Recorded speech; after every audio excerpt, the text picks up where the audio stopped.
Fight World? Your boy Ego, and I'm back. Let's jump right into it. Let's start out with the Boxingego roll call. We got a lot to talk about already.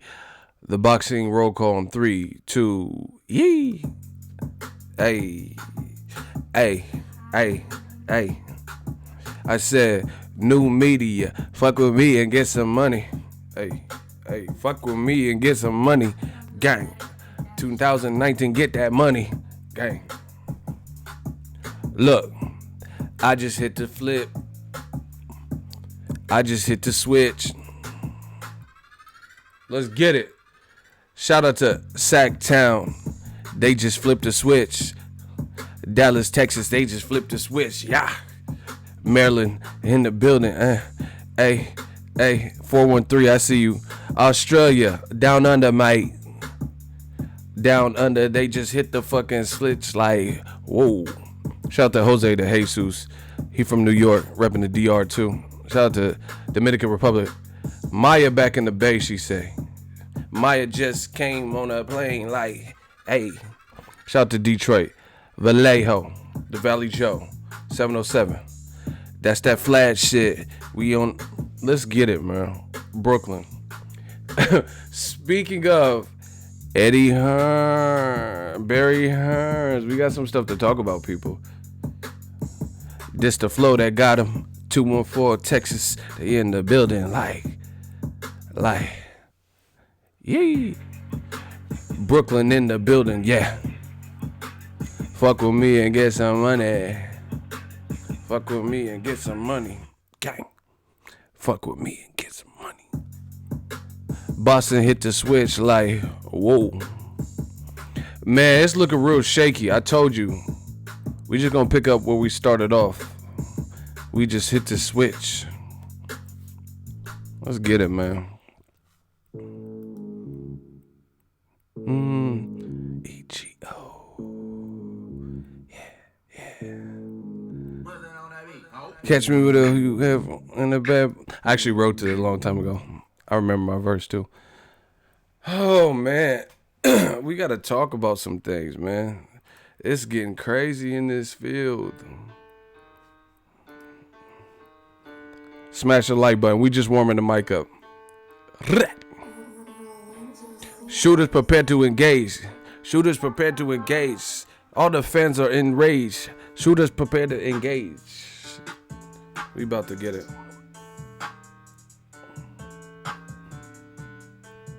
Hey, prepared to engage. They gonna be mad at this episode, but we gotta be truthful, right? Fuck with me and get some money. Oh my gosh, we back. Real brother tried to do the super chat challenge. He said the first $25 challenge from any of the channel members, shooters, anybody. He said he stay ready. We about to talk about, oh my God, we got to get to the nitty gritty. Y'all ready? Yeah. Okay. These beats is kind of hitting today. It feel different, right? It's that 2019 flow. We about to talk about Barry Hearns. We about to put him in a Hearn. Okay, let's get it. I'm ready to go. What up, Fight World? It's your boy Ego. Let me just jump right into it. The Sun has reported this, which is a UK-based print. So let me explain what's going on. Smash the like button. We working. Shout out to my shooters, channel members, everybody. Barry Hearns, not Eddie, because I know some people in the comment section said Eddie Hearns is tripping and whatnot. But this is actually Barry Hearns that said it, right? And I don't know. I told you Barry Hearns is new media because he's saying the most like incriminating things that don't support what old media and those channels are talking about. You know, the channels that support and, you know, say Wilder's ducking and all that. Once again, your man Barry Hearns hit y'all with that death blow. So, we'll get into it. Hold on. I got to jump back on the screen. You know, we got to get to that money. Shout out to Z with the £2 super chat. It said, finesse Hearn with picking Crawford. Finessed. We hold on. We got to listen. I'm going to jump right into it. We got to jump into the content We're going to talk about that too. And DAZN and all this. That's why I'm doing an acapella right now. So, no super chats. Pause the super chats until I get this out, because I want to just be able to breeze through what was said, and then once we open up the conversation and we continue with the show, you guys can super chat. But I'm not stopping. So if you super chat, I'm not stopping right now. So you might as well just wait. We appreciate all the support, or I appreciate all the support, for the channel. But just hold your applause real quick. Barry Hearns. He did an interview with Love Sport Radio, right? And I will give you guys the link real quick. See, new media shit. Not only do we, oh wow, we already got the super chat challenge popping. Hold on, y'all, before y'all start going ham like with challenges. The link is in the description. Let me get through the content. I'm gonna get to Kennedy Linder. Gang, scat. Let's get it. Love Sport Radio did a podcast interview with Barry Hearns. I just linked you guys to it in case you want to look for yourself to validate or whatever. Publish. This is a fresh article. I don't see nobody talking about it. Leave it to your boy. Follow along if you want, or, take my word for it. You have the link, whatever. Barry Hearns did this interview with Brian Moore on his, I guess, podcast, whoever that is. And he said, "We would desperately love to fight Deontay Wilder, Wembley, April 13th. This is Barry Hearns speaking. "We have offered him successively more and more, not just guaranteed money, but percentage money. It will generate many times more than he has ever earned in his life.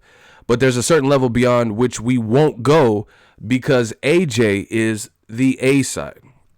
Unfortunately, I have to report that so far, despite 3 or 4 emails, dozens of phone calls, we haven't had one response from Deontay Wilder's team.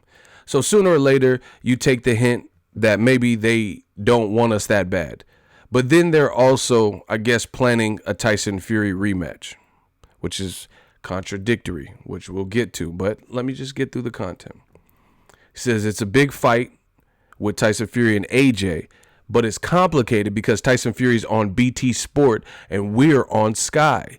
Tyson Fury's promoted by Frank Warren. We are obviously the market leaders and industry leaders, so there's all sorts of egos and money coming in.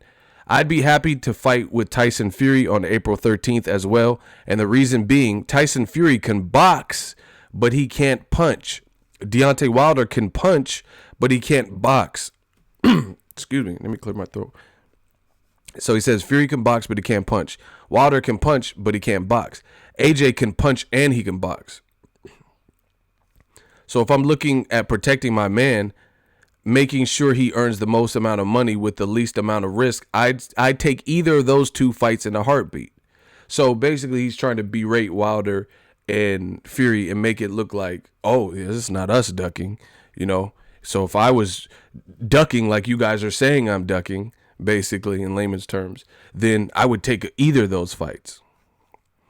But he said, but being the cynical old jit that I am, I don't think they're going to be knocking our door down because I think they'll work it out. Look, we can fight each other. We both think we're going to win, and either of them could win, talking about Wilder Fury, and then we could fight Joshua for even more money. So you tend to put it off. It's like Amir Khan and Kell Brook. They always think they could go back to the fight later after they've milked the system. And actually, life doesn't work like that. Sometimes you miss a bus because it's pulled away from the curb. So that sounds kind of like a threat. And once again, remember how I was telling you guys, people project. People project. This sounds like everything they are doing. You're trying to make, sometimes you wait too long and, you miss the bus. This is everything new media has been telling about why Joshua should have fought Wilder last year, because we're now in 2019. And now they're trying to project this appearance as if Wilder and Fury are the one trying to milk the system. This is hilarious. It gets worse. Smash the like button. Listen, I don't know what's going on in the comment section. Smash the like button. Fuck the haters. We do what we always do, and we plow through that bullshit. Smash the like button. There's gonna be people they're mad because they're getting exposed. I get it. The man fans are being like devoured. They're getting crucified. Of course they're gonna hit the dislike button. Being like devoured. Yeah, so just smash the like button. That's how you kill that noise. You know? It's very simple. Hold on 1 second, because I just heard the audio and it sounds like crap. It sounds crazy.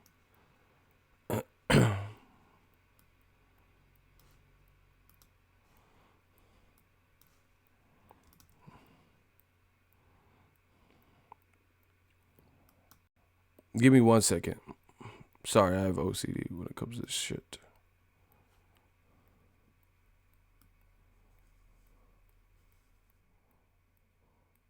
Can you guys still hear me? Is it cool? Are we still loud enough?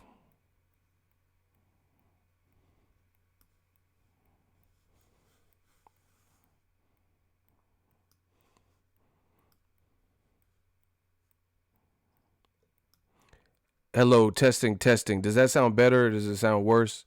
I'm trying to get a grasp of it. Can we still hear? Because it was like, I feel like I was peaking. Does it sound better? Does it sound worse? Okay. Yeah, I don't know what the fuck. It sounded like I was peaking really bad. All right, cool. Let's continue. So anyway, it sounds like they're projecting, talking about, it's like, he had the nerve to say it's like Amir Khan versus Kell Brook. Your company is managing both Amir Khan and Kell Brook, and reports just came out, and I told you I talked to my sources and I did a video about it. It looks like Khan's fighting Terrence Crawford. So you have the audacity to say, quote, so you tend to put it off. It's like Amir Khan and Kell Brook. They always think they could go back to that fight later after they've milked the system. So why isn't Kell Brook and Amir Khan fighting next? Why are we getting Amir Khan versus Crawford if it's not about milking the system? Once again, more inconsistencies and statements that come back to bite you. Let me continue. So Barry Hearn continues by saying, quote, so Deontay Wilder and Tyson Fury is a great fight. I believe that will happen. That will probably happen one way or the other. In the meantime, either of them phones up Eddie, we would sign either of them in a heartbeat. So this is the problem. And I got to just, it's hard because when you keep hearing like lie and falsehood after falsehood, you don't want to lose your spot. So I have to chime in. So this, to me, is already an inconsistency. He just said Wilder and Tyson Fury is a great fight. Those are his words. I believe that probably will happen one way or another. Right? But then earlier in this podcast interview, he's trying to make it sound like he can't understand why Wilder is not responding to his emails. You're, in essence, answering your own question. You know why the fuck he's not responding to your emails, because he has other business with Tyson Fury, which is what new media has been saying. And I've constantly stated that. Like, this shit is not rocket science. It's not rocket science. So he's really just kind of contradicting himself.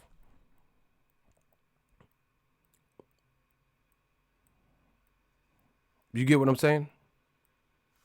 He's really just contradicting himself. Somebody says they could hear buzzing or something. I mean, that's my computer. I'm not in a soundproof room. I mean, I just want to know if the shit sounds decipherable. And that's my computer. I'm not in a soundproof room. I mean, I just want to know if the shit sounds decipherable. And that's my computer. I'm not in a soundproof room. Oh, shit. We sounded good. Hold on. Let me tweak it. But I think the audio sounds pretty good, actually. It sounds better than before to me. All right. Testing 1 2 3. Me. Testing 1 2 3. 1 2 3. Tell me when to stop. Testing 1 2 3. 1 2 3. Can y'all hear me? Is that going away? Does it sound good? Are we working? Somebody said, I'm trying to get the audio as crisp as possible. Y'all got to hear this. Hold on. Is the crinkling sound going away? It's hard when I'm not. Is the crinkle, are we sounding better? Does it sound fuzzy? Is the crinkle, are we sounding better? Does it sound fuzzy? Hold on. Hold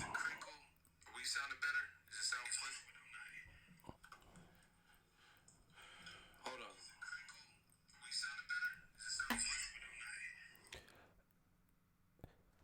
All right, testing 1, 2, 3. Does it sound crazy? Do we sound good? Hold on. See, now y'all got me fooling around with the wrong shit. Hello, what up, Fight World? It's your boy Ego, and I'm back with some more boxing. Can you guys hear me? Are we loud and clear? Do I need to make any more adjustments? Are we good?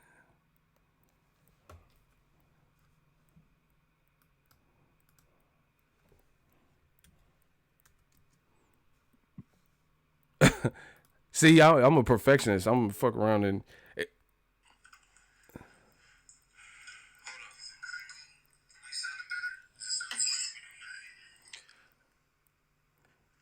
All right, testing 1, 2, 3. Does it sound crazy? Do we sound good? It sounds better, actually. Hold on. See, now y'all got me fooling around with the wrong shit. Okay, we back. My shit sound butter. You did it, baby. We sound buttery. All right, let's continue. So he said, let's hear Denzel to make sure. Hey, oh, you mother. Yeah, okay. It's like blue magic. Yeah, Barry Hearns, you want to do this interview, huh? Yeah. All right, hold on. Let me get to it because y'all super chatting and I got to get to them. All right. So it sounds like projection. He says Wilder and Fury is a great fight. I believe that probably will happen. So why are you acting shocked that you're not getting response for your emails, a.k.a. making it look like Wilder's ducking you? Stop it. We know the game. You're admitting it's a great fight. You know that he's saying throughout this interview that he thinks Wilder and Fury will get it together and get a rematch cracking. And he admits it's a great fight, yet he's acting like he can't understand why Joshua doesn't receive a response from Wilder. You know why you're not receiving a response. You know, and this is, to me, this is just a horrible look. Like, it looks desperate. It gets worse, though. If y'all want to hear how it gets worse, I told you, new media. Oh, my gosh. Somebody said Paul Bear. Undertaker. Why? Barry Hearn. Let's get. I've waited my whole life. Undertaker. Why has Barry Hearn? Barry. Why, Barry? Why did you do this interview? Oh my God. Barry Hearn. Rest in peace to Mean Gene. Oh my gosh. We gotta dedicate this stream to Mean Gene Okerlund. Why, AJ?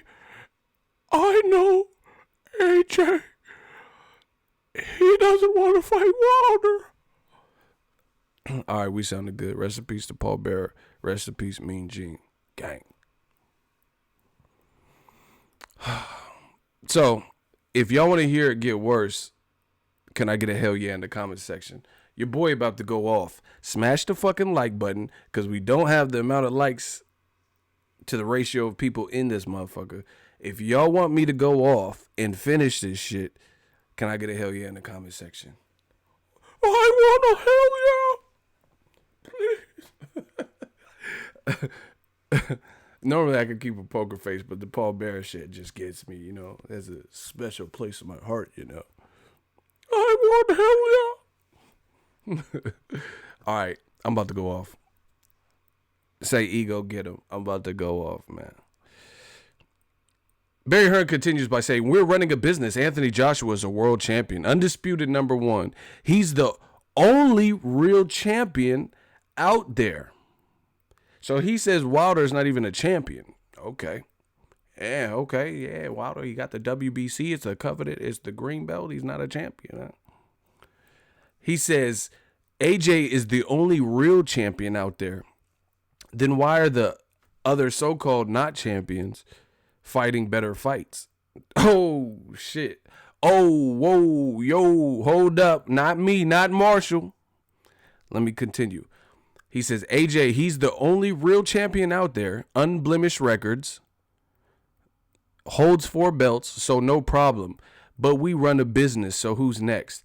If those two are not coming to the party quickly, I would imagine Eddie is looking at Gerald Big Baby Miller in New York as a Madison Square Garden debut for AJ, which would be commercially very solid. And then Dillian Whyte, who I think is pound for pound the most dangerous heavyweight out there. So Luis King Kong Ortiz doesn't fucking exist. You know, Wilder's brute force strength doesn't fucking exist. It's Dillian Whyte. The guy that AJ stopped is pound for pound the most dangerous heavyweight out there.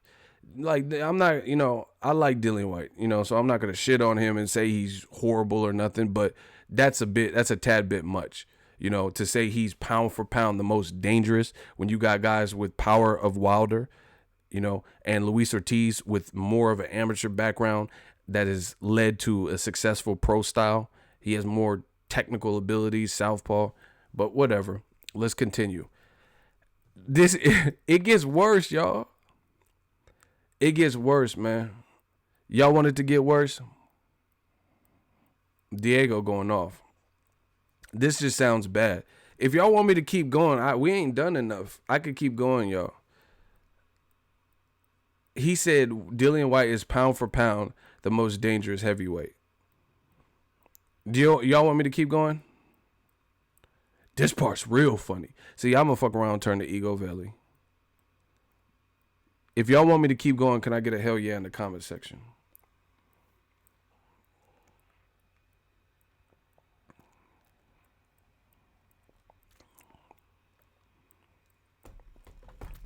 But wait, there's more. So this is what he says. This is Barry Hearns, y'all. If I was ranking them in danger, I would say that Deontay Wilder is the easiest fight. Easiest. Stimpy, you idiot. He says that Deontay Wilder is the easiest fight. He says, I think Gerald Big Baby Miller is an unknown fight because we don't know how good he is. He's a big lump. See, so he's still trying to not sell out a fight that AJ is probably going to fight next. You know what I'm saying? So he's trying to, he's unknown. So he's making him an unknown. He says, if I was ranking them in danger, I would say Deontay Wilder is the easiest fight. I think Tyson Fury is a tricky fight, but when you hit him, he tends to fall over. Although to his credit, he gets up again, which is remarkable. And I've got the greatest respect for him for what he's done. He pulled himself together from the brink. Brilliant story. But the most dangerous is Dillian Whyte. I'm done, bro. That's what he said. Barry Hearn. Thursday, January 3rd. Stop playing with me, man. Old media, I told y'all. You gotta do something, baby. I told y'all in 2018. This shit is a dub. Like, there's no way anyone's believing any of this now. Like, you went too far. Like, we've gone too far. Like Keanu Reeves would say, we've gone too far. You went too far, bro. Barry Hearns, he just sold out the whole camp. Because this is the thing. If we talking boxing, you got to be realistic. You get what I'm saying? And in an effort to play up the fights that AJ realistically is probably going to have to fight, you're doing too much in the process. And trying to make it look like Tyson Fury just has this glass chin and he, if you touch him, he goes down and he ain't all that. And you're making it like Wilder's just so like uncoordinated and sloppy. You really said Wilder is the easiest fight. Like, let's unpack this together as one big family, shall we? So Barry blew y'all cover. It's over, bro. Hold on. Raul Gutierrez says, sounds good to me. Okay. You in the hot seat. That sounds good to me. You guys are one by one are getting bodied. So look at the names, the faces, and the profile pics of the people doing the most hating. So why does that sound good to you? What do you agree with that he said? We're going to get to the bottom of this. I promise you. We're going to get to the bottom of this. So what sounds good to you? Please let me know what you agree with that he just said. You're co-signing it. You say, yeah, sounds good to me. So we want to get it. We want to look into the under the hood, look into the mind of Raul. We'll see what Raul Gutierrez is talking about. So why does that sound good to you? What do you agree with that he said there? I just read it verbatim. You know, if you guys want, the link is in the description right now. So let's hear. Raul, you have 15 seconds. You will acknowledge me. We're not doing that funny duddy stuff where you just do a drive-by. No. 15 seconds. 14 seconds. Come on, Raul. You said it sounds good.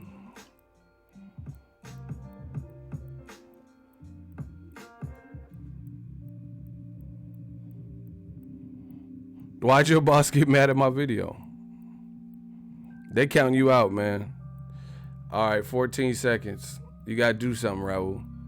Shooters, get ready. I told you I got something hot. We gonna turn these motherfuckers into McGriddles. We gonna McGriddle them. Bunch of McGriddles. You're not on the level. If you're not talking real boxing, you're not on our level. Ego's army level. We made our own level. We came and stormed through this game one by one. We plucking the feathers off of all y'all. Not mad. He was just like, what's this about? Your boss was probably, the black channel. Why do black people wear sunglasses? Why do black... That's what your boss really said. The black channel. Why won't they give AJ any... Why won't they give him a break? The black channel. No. Shout out to Real Brother 32. Bow. Oh my gosh. Rockabye. You see how he just disappeared. Now, before I forget, because I really don't want to forget, Kennedy Linder just dropped $25 on the super chat, gang. You know, this makes me feel good because I just spent a lot of money. You know what I'm saying? So we gonna bounce back. I just bought hella gear. Bro, watch what we do next with the channel. I promise you I'm not playing. You know, this is not for my recreational. We taking this brand to a whole fucking another level. I promise you. So, you know, these super chats make me feel good.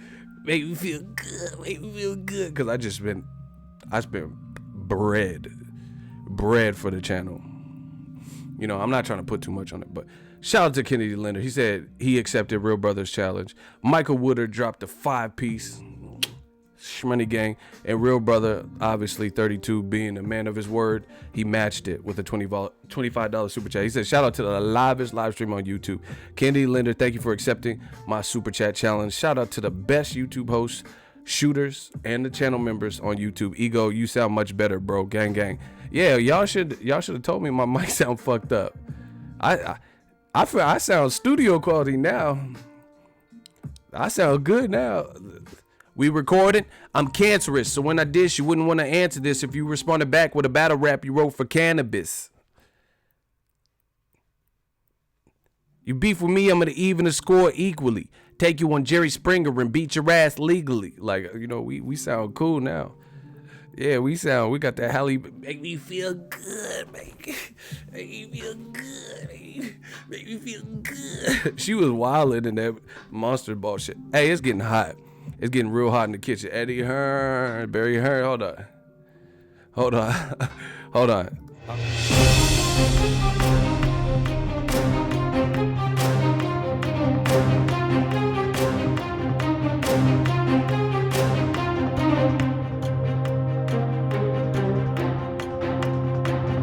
Yeah, Halle was really tripping. Make you feel good. Like, you do not want to feel that fucking good the way you doing all that. Halle Berry sexy ass. Hey, remember she got clapped in Last Boy Scout? She really got her shit wet. Yeah, I didn't know you like to get wet though, Halle. She really got pieced up. Hold on. She really got blasted off in that movie.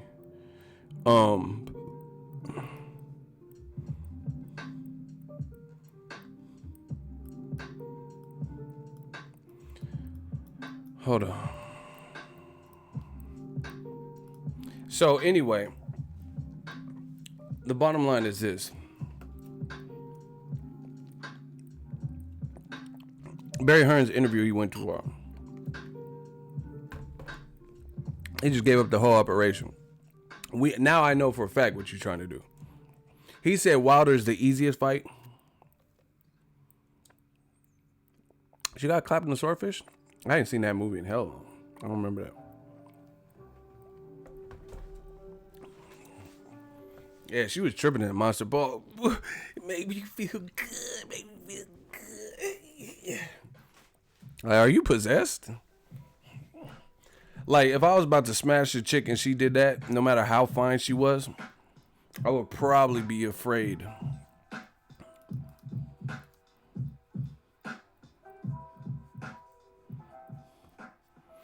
You know, you don't want to feel good. That fucking, like, if I'm like, yeah, girl, you ready for this? And she like, make me feel good, make me feel good. I want you to make me feel good, make me good. Oh shit, back up. Hey, chill now. Shit. I don't even know if I can satisfy your needs doing all that. You want to feel too good out this motherfucker. Make me feel good. Make me feel good. Make me feel good. Like, you tripping. Like, what the fuck was that? I'll be scared. I'll go limp. What the fuck? I don't know what you doing. You on meth. This is meth behavior right now. Fucking, you Breaking Bad right now. I thought you was bad, but you Breaking Bad, motherfucker. I'm like, yeah. Hell no. She would make me feel good. Make me feel good. Make me feel good. She was really she was really in Monster Ball. Make me feel good. Make me feel good. Like, hey, bro, I can't satisfy your needs, dog. You tripping. Make me feel good. She gonna pop up like Tyson Fury and shit.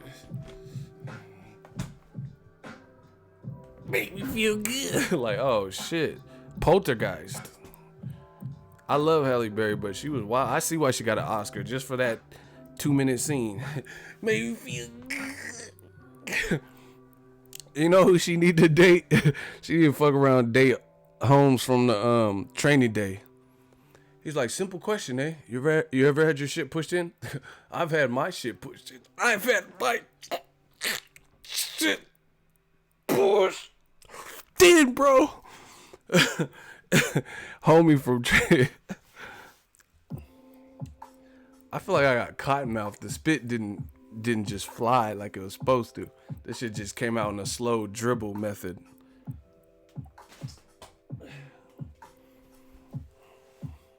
That fucked up my pantomime because the spit just lingered right there. It was supposed to just like Luis Ortiz. Remember when Wilder hit him?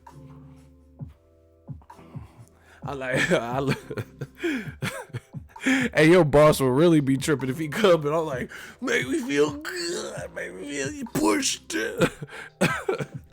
Your boss be like, just turn that satanic shit off. Your boss, Dr. Mofongo, your boss really finna be wondering what the fuck you watching. What are you into? This sadomasochist. Make me feel good. But yeah, that dude from Training Day, that shit was overkill, bro. I've had my shit pushed in, bro. Like, oh shit. Are you getting your shit pushed in now?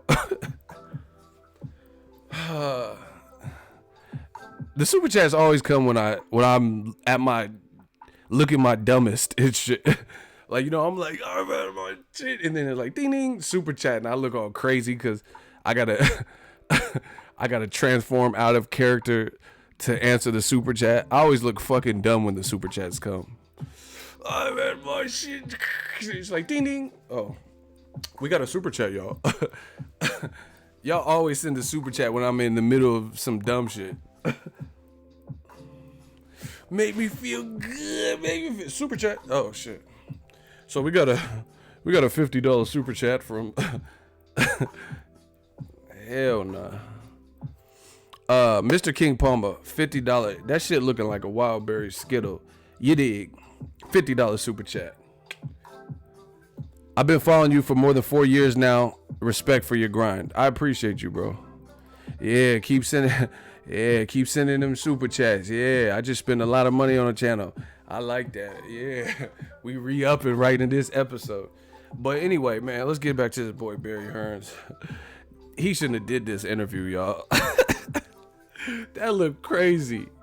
He said Wilder's the easiest fight. So you're ranking, he ranked basically Gerald Miller, Tyson Fury, and Dillian Whyte over Wilder. Because he said moderate to okay shit about them. And he just flat out said Wilder is the easiest fight. I'm done, bro. See, that, like I said, when you're coming from a position, a point of desperation, you got to do desperate shit. Like, okay, let's say you were about to get evicted, right? You're about to get evicted. That's desperate times call for desperate measures. You might have to sell your PlayStation 4, even though you play it daily. You know what I'm saying? You might have to take the beat out of your car and sell it. You got to do desperate shit. This is case in point. They know the perception for AJ's stock and what's happened and what's been transcending, you know, for the last 6 months to a year. So now it just sounds desperate, yo. He really said Wilder's the easiest fight, though.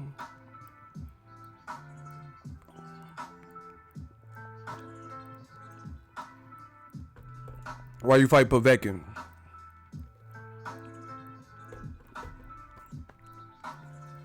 Messiah, $10 super chat. Ego, Hearns is trying to spin the narrative. If Wilder was the easiest, he would make the fight. Real boxing fans know he's full of shit. We already know. That's what I'm saying. That's why we got to nip this in the bud right now. But it's so painstakingly obvious because every notion that is being said about them, they're saying about other people. That's what makes it look super obvious. It's like the direct criticism that AJ has been getting for the last 8 months to a year. They're trying to just immediately reverse it. You know, I used this example a long time ago and it just fits. You know, if you're at like you're grocery shopping with your family and then you're in the aisle and somebody farts and you're the one that farted, everyone in your family smells it like, ew, Ego, did you fart? And I'm like, nah, oh, you did it, you know, and I blame my sister or, you know, my brother or some shit, knowing I farted. Listen, aisle farts are the worst. I'm just going to tell you. I don't know what it is. I don't know, maybe it's the ventilation in stores. But if you ever fart like at a grocery store or Target or Lowe's, it tends to just stay in the aisle. Do you get what I'm saying? Like if you're in aisle 17 of Lowe's, because I used to work at Lowe's. You're in aisle 17, you know, with the electrical wire and conduit and shit like that. And you fart and then you leave. Then the fart's just going to be it's just going to be chilling in aisle 17. You know, like a bad fart.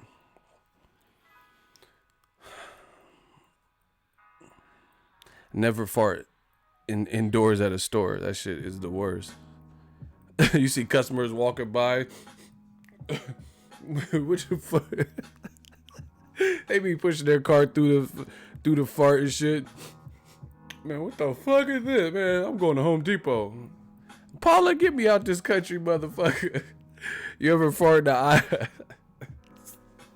You ever fart in the aisle and see somebody walk through it? Their nostrils flare up and shit.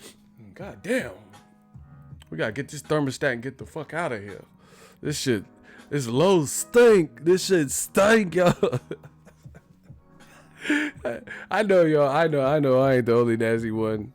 We fart in the elevator, get out, and then you see someone going, the doors are closing. They're like, the doors closing on them. That elevator fart. Yeah, you going. Yeah, that fart's going up with you all the way to the 8th floor. You going up. Yeah, you want to go to the 8th floor. You going to ride with my fart.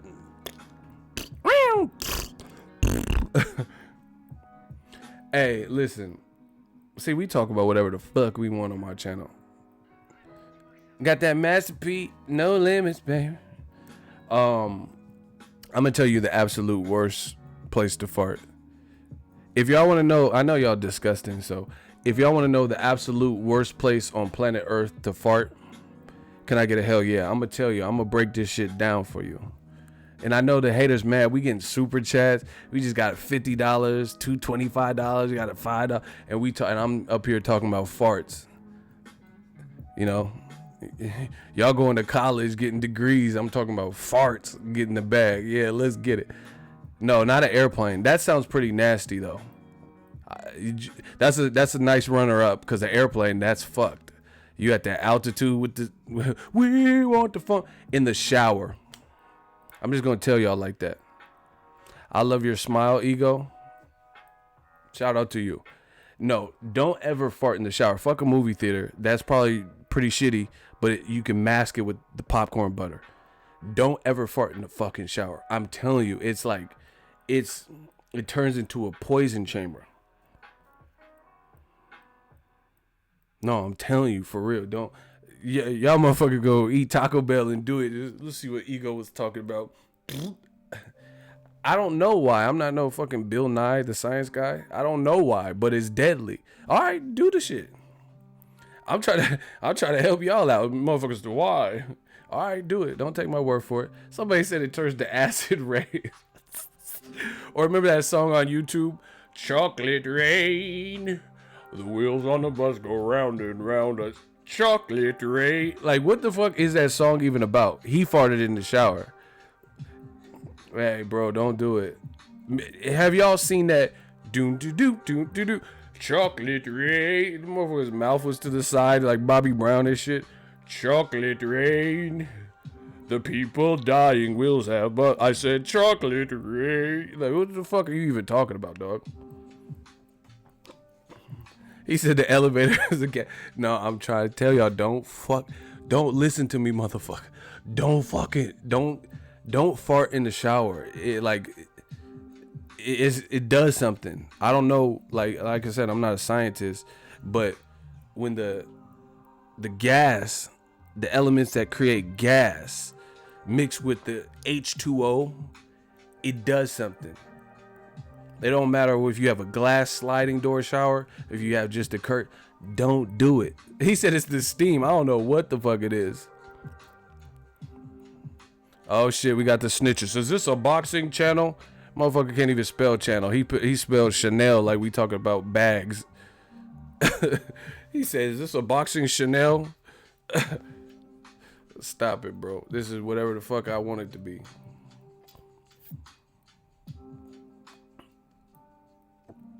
Hey, y'all nasty. Somebody said at a funeral.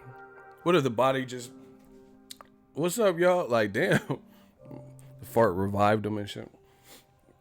Anyway, back to this Barry Hearns shit. Ha ha ha, man. It's my first time here. This shit, is it your first time spelling? That's where you misspell shit. Nah, we talk about everything here. He says, it's my first time here, but it's your first time spelling too, apparently. Hooked on phonics work for me. Anyway, listen. Barry Hearn made it look too obvious. He made it look way too obvious. He said that Dillian Whyte is the most dangerous fight. Let's unpack this. You know, we had a little bit of fun, you know, got to do some super chats. Let's talk about it. All right. So you want the public to believe the guy AJ knocked out before he was a champion. Before he was a champion, that guy, he's the most dangerous out of Miller, Fury, and Wilder? Really? Meanwhile, Joshua ain't fought either of those three guys, but you want me to believe that. You know, once again, Luis King Kong Ortiz, his name is never even uttered by the Hearns. You know, AJ said his name once, but why is this interview, he's talking about Gerald Miller or Dillian Whyte? He didn't say shit about Luis Ortiz. Once again, you guys are making me godlike on this channel because every time you say I'm wrong, and then you guys say the opposite, and then you see. I told you, AJ says he wants to fight Luis Ortiz or whatever that fake ass call out with DAZN, but there's no like footprints in the footprints in the sand that are leading us to that direction to believe that they actually want to fight Luis Ortiz. He didn't even say nothing about Luis Ortiz being a dangerous fight. He said the guy that AJ already beat is the most dangerous. So that listen, I'm trying to tell you, like, from a boxing fan, a purist, whatever you want to call it, people keep using Wilder's inability to have technique as this major downside where he's beatable. But guess what? It is just those very things that makes Wilder hard to deal with. That's why Wilder needs to keep doing. I'm so glad he hasn't listened to the media and shit. Just keep doing that wild shit, because obviously they don't have no solution for it. You know, the only person that had somewhat of a solution is Tyson Fury, but that motherfucker don't all the way have the solution either, because he was on some Undertaker shit. You know what I'm saying? So at the end of the day, people keep talking about Wilder like shit's sweet, but who cares if he can't box? Go through him then. Run through him then. If he, you know what I'm saying? If he can't box, you're a pro fighter. You're in his division. He's a pro fighter. He's been wanting to fight you. Do you get what I'm saying? So all that talk, because here's the other thing, and I know they're going to get mad at this comparison.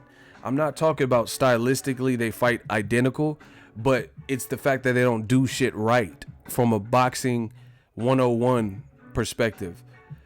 Wilder and Manny Pacquiao both fight in awkward ways that they would not teach you. If you went to a boxing gym and you were like, it was like a beginner's course, like we have some in San Francisco, Oakland, blah blah blah, LA got a bunch, and they told you to do the shit Pacquiao does in many of his big fights. If you fought like Wilder fought, you're getting knocked the fuck out. You get what I'm saying? You're gonna get knocked out. Because unless you have all of the components that they have that have made them successful, that's not going to work for everybody. See, Wilder has power you must respect or die. It's that simple. Don't respect his power. I'm not saying he's unbeatable, but what I am saying is he's hitting hard enough that you're going to want to think twice about how you come in at him, right? So if you're making the mistakes that he's making, but you don't have that level of power, then someone else can easily capitalize on that. If you don't have Pacquiao's big ass fucking calves and his legs that jump in, and you know the reflexes or whatever speed that he has, and you're not a southpaw, then you're not Pacquiao. You know, and he has power. His straight left is butter. I want to thank Jinky for she feed me pancit canton, and my power is back. So that's why I knock out Lucas Matisse. You know, Pacquiao he'll smoke you the fuck out. Hot box. I want to say Adrian Broner, he eat a lot for Thanksgiving. And I am in shape. I am. I'm the king of impressions. Y'all already know what it is, man. I just want to thank Boxingego. He is a good channel. If you need information, and like my fight with Ricky Hatun. It's my fight with Ricky Hatun. Let me stop, y'all. I could do Marquez. I think Mayweather.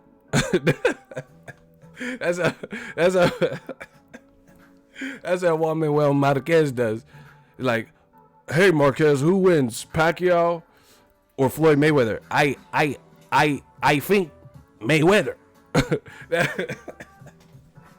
Hey, that's how Marquez would. I want to thank one is I think Mayweather. That's how Juan Manuel Marquez, shout out to La Raza, what I'm saying? That's how Marquez would do it. Which y'all want, Cotto? It don't matter. I got all, I need to do a video with Jay Farrell, the Impression Kings or some shit. Cause we got this. We got this ability. Miguel Cotto be like, hold on. I'm trying to get hold on, let me get into Cotto. I told you I've been doing this. I've been in my acting shit before this boxing shit. Motherfuckers is saying hard ass people. Do Tommy from Rugrats. Like, I don't know everybody. Shit. Y'all saying some hard ass. Do Spacely Sprocket. Like, shit. Can I live?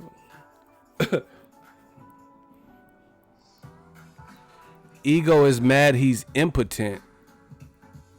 Get him out of here. That's how you know someone on my dick, they worry was coming out of my dick.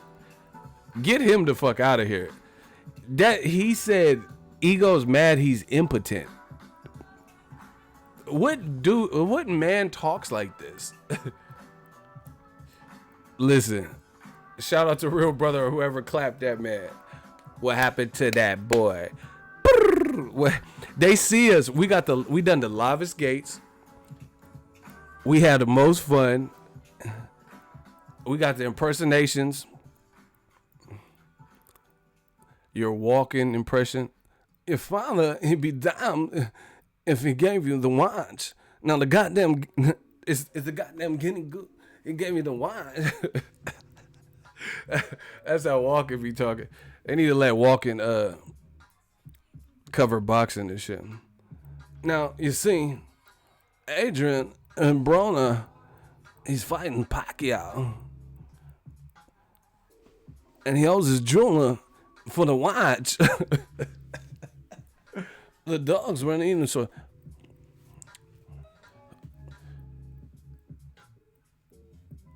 man, these dudes is obsessed with me. Frank Whyte. Nothing goes down unless I'm involved. Roy Jones. Didn't I just say that? It just takes some time. You see, Donald Trump couldn't do that. He couldn't do that. We had Barack Obama in the office. He couldn't say that. You got Donald Trump in the office. He got Melania. He didn't want to do this, but y'all made me. Oh my gosh. And still. Robert Guerrero. Damn, y'all trying to have me just do in person. Y'all better start paying me and shit. Robert Guerrero. You guys like this guy? Beat up his wife. You guys like it? Woman beater, baby.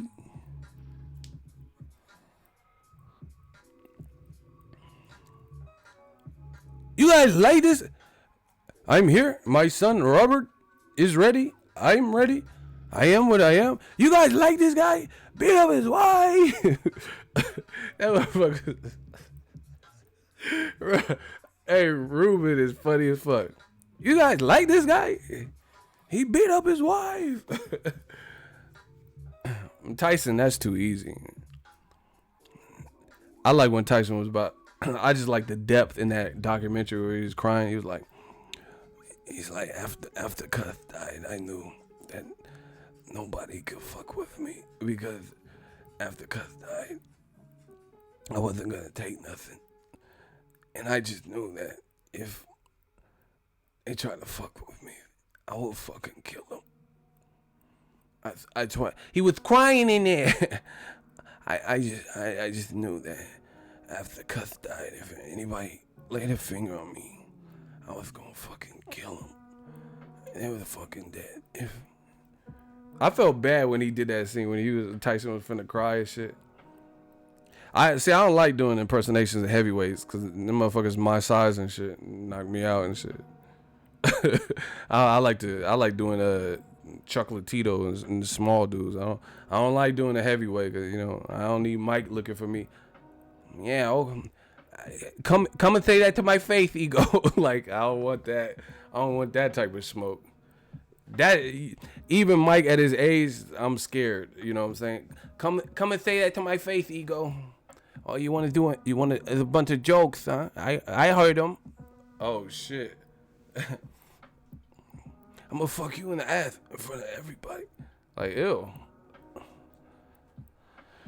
I am not just about to sit up here and have no impersonation show. Triple G. Hand on Max is good. I respect his Max. Max, no.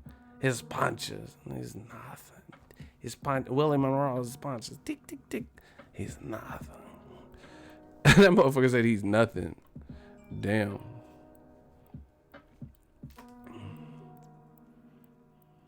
I'm getting hella emails and shit.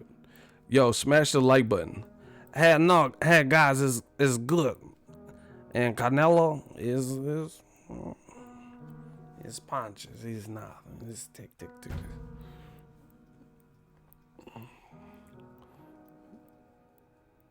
That's how Triple G be doing it.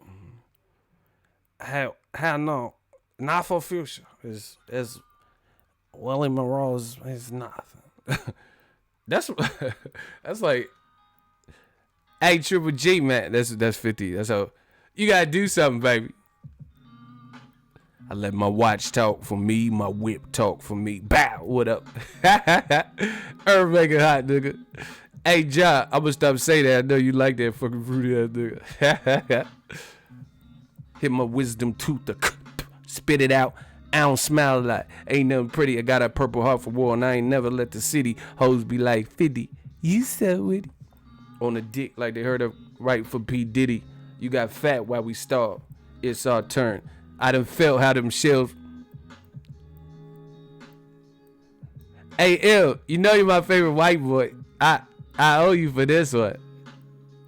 Something special, Ill. Hey, get the strap, dude. I like when Fifth, when he be like breaking down like real shit, and he's like trying to sound real educated, like this is like a serious. You see, it's like a different. You gotta look at boxing. It's like one of them fighters, and it's like they come from that certain environment, man. Where let me stop.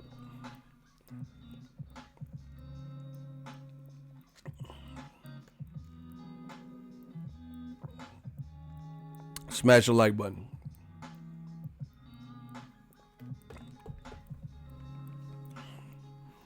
Cause he got hit like I got hit, but he ain't fucking breathing. I say he ain't breathing, man. He said, why are people calling me a rat? I don't understand. That is the funniest comment, bro. He said, why are people calling me a rat? Hey, Eagles Ari be really with the shit. That's hella funny. He just said, why are people calling me? Oh my God. That was funny. That was funny. See, you knew you gotta catch up. We move in a New York minute. We quick with it. He said, why are people calling me a rat? He said they calling me a rat. I don't know why. Hey, I taught y'all well. That's because you knew, bro. We don't trust these newbies because there's a lot of rats on the internet. They're like, oh yeah, look at Ego got another super chat. You know, you just gotta blend in. You know, my shooters. You know, it's different, man. You know. We got regulars and it's like they never seen you. They never seen you. That's why, bro. They never see you in here, and you come in. If you start saying a bunch of stuff, we don't know. Man, anyway, Depression King, Jay Farrell. I'm trying to do an impression. What y'all want? Who y'all want? Lloyd Banks.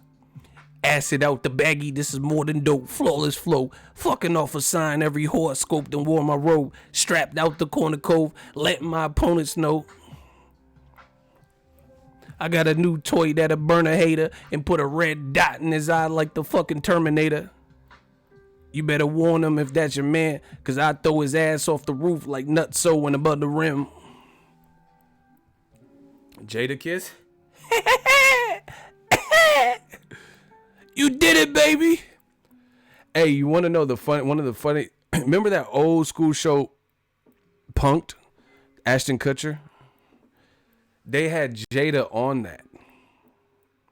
Did anybody see that?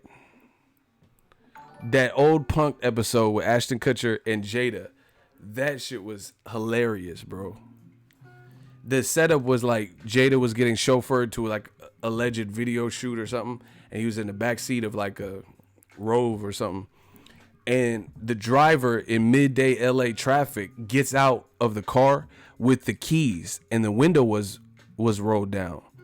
So like they had actors come up to Jada's car and they're like, "Come on, move this shit," because the traffic was starting to flow, and his car is just stopped in the middle of traffic.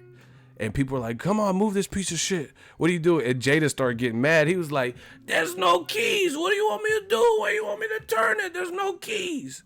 And then he was reading a magazine. He was like, "There's no keys." That man, he started getting hella mad. They're like, "Move this car. You're reading your little your porno magazine." He's like, "It's not a porno, asshole." They're like, "Move the car, move the fucking car." "There's no keys. What do you want me to do? Where you want me to turn it?" I was like, this dude, how you just had a golden voice like that? But "There's no keys. What do you want me to do? Where you want me to turn it?" The time to talk, to bring the heat and bring your noise. Remember that Jada and Nate Dogg? Rest in peace of Nate Dogg. How does that shit go? The time to talk, to bring the noise. I'm trying to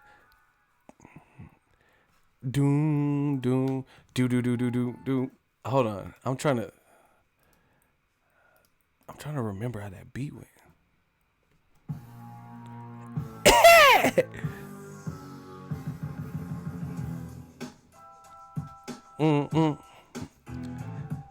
You know, it's raspy. He said, "Voice of God, Mother Pearl delivery, voice." Okay, it's starting to come back to me.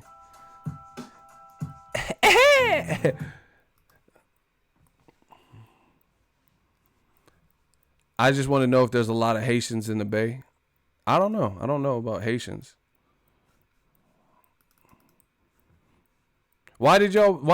Shooters, why y'all blocking for asking if there's Haitians in the Bay? That don't even make sense. He don't got to get blocked for that or timed out for that. Whoever did that.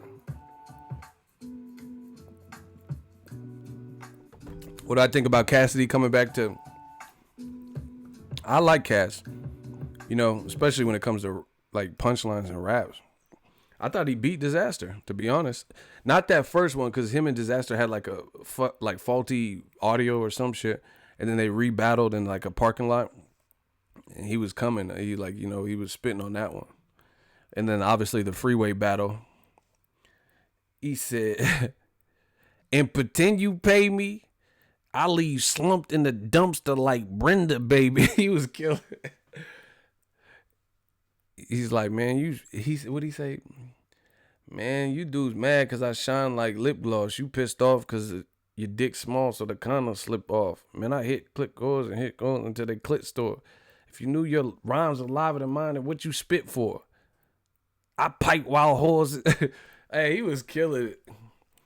He said, and then the watch blind them, so they stopped thinking that the cops behind them. I think Ronald and Swags is the same guy. How you the same guy on two accounts at the same time? Anyway, hold on. We losing the focus of this. I'm gonna do. I'm gonna warm the mic up and then we gonna get back. I gotta get this Barry Hearns shit. Y'all get me on. What happened to Cicero? Remember he was beefing with Cassidy? This is my shit. Easy.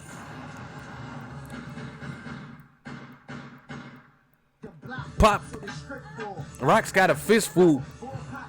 Hot shit I got a clip for. When I start sparking, it be barking like pit bulls. Matter of fact, Rottweilers, when I let them shots holler. Holler. Smash the like button. I'm old school like my pop father.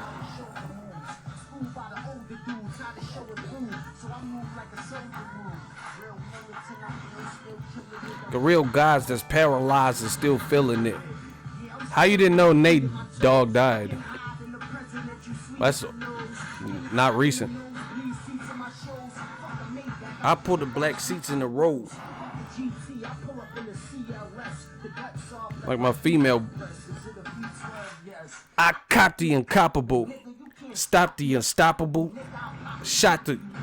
And I was like a pop to you niggas. I gave you a flow. Adopted you. I did a lot for you. And this the fuck. You my son. You should thank my. Flip it around and now you think you sick. But I think you trash. And I spanked that ass. You ain't fucking with me. You wouldn't even rap like that if it wasn't for me. Wow. My weight up. Me with a style that I made up. Hey, that's how I feel with this YouTube shit. All of that. You my son, you should thank my dad. He said, how you gonna battle me with a style? That's this YouTube shit. Motherfuckers be doing diss videos but stealing from me. Trying to be like me. Copying, you know. How you gonna battle me with a you try and I spank that ass. You ain't fucking with me. You wouldn't even rap like that if it wasn't for me. Wow. I been had my weight up. How you gonna battle me with a style that I made up? When I'm home, it's envy. When he was on the phone with it. Wow. He got a boxing punchline in here. I put a drawn out there. Set up shot. I'm on point like a thorn out here. Come to Philly, I'm a dawn out here. But you know I'm a boss, dog. It's Lacoste, dog. I've lost, dog, and I stay with my jewels on. In a hell song. Buck for $1.50. That's touches, and most of them. I want to see Cass come back like this. And I ain't got no Adidas on. Even if the law's watching, I'm too raw. The rap version of Bernard Hopkins. Nick. Hey. See, he threw that boxing bar in there. He said, I'm too hard. The rap version of Bernard Hopkins. That shit was. And I ain't got no Adidas on. I squeeze a John even if the law watch it. I'm too hard. The rap version of Bernard Hopkins. Oh my God. And that made it doper because B Hop is from Philly, where Cass is from too. So that was just dope. He said, I'm the rap version of Bernard Hopkins. Hey, let's get it. Now, smash the like button. We back. This whole I don't even know what else to say about the Barry Hearn. It just sounds far-fetched. It really does. He said Wilder's the easiest fight. Really? Really? Damn, Daniel Smith got. You don't even know the people he talking about. Shut up, ho. Yeah, I see why you got clapped.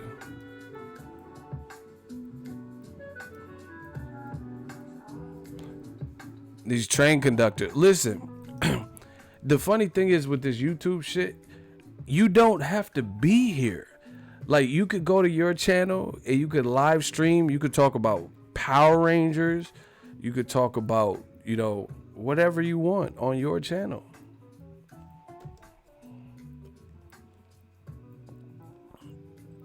This dude's becoming to my shit. Come on, man. Back to boxing.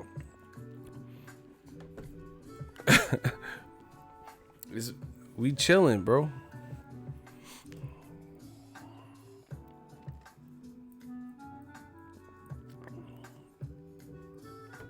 They act like we tied you up and made you be here.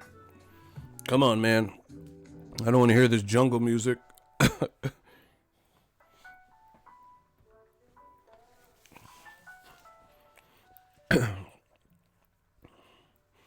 Anyway, Barry Hearns, just what he's saying just sounds like super over the top. Super. Dillian Whyte is the most dangerous out of everybody. That just to me is like an indication that you're okay. And Gerald Miller's my dude, but like his resume, there's no way you could say he's fought a Luis Ortiz or a Tyson Fury. You know, if he has, then you tell me who that person was. Someone that's comparable. It's not to say what he's capable of doing or the ceiling he could reach. It's just as of right now. They're talking about making him fight Trevor Bryan or whatever.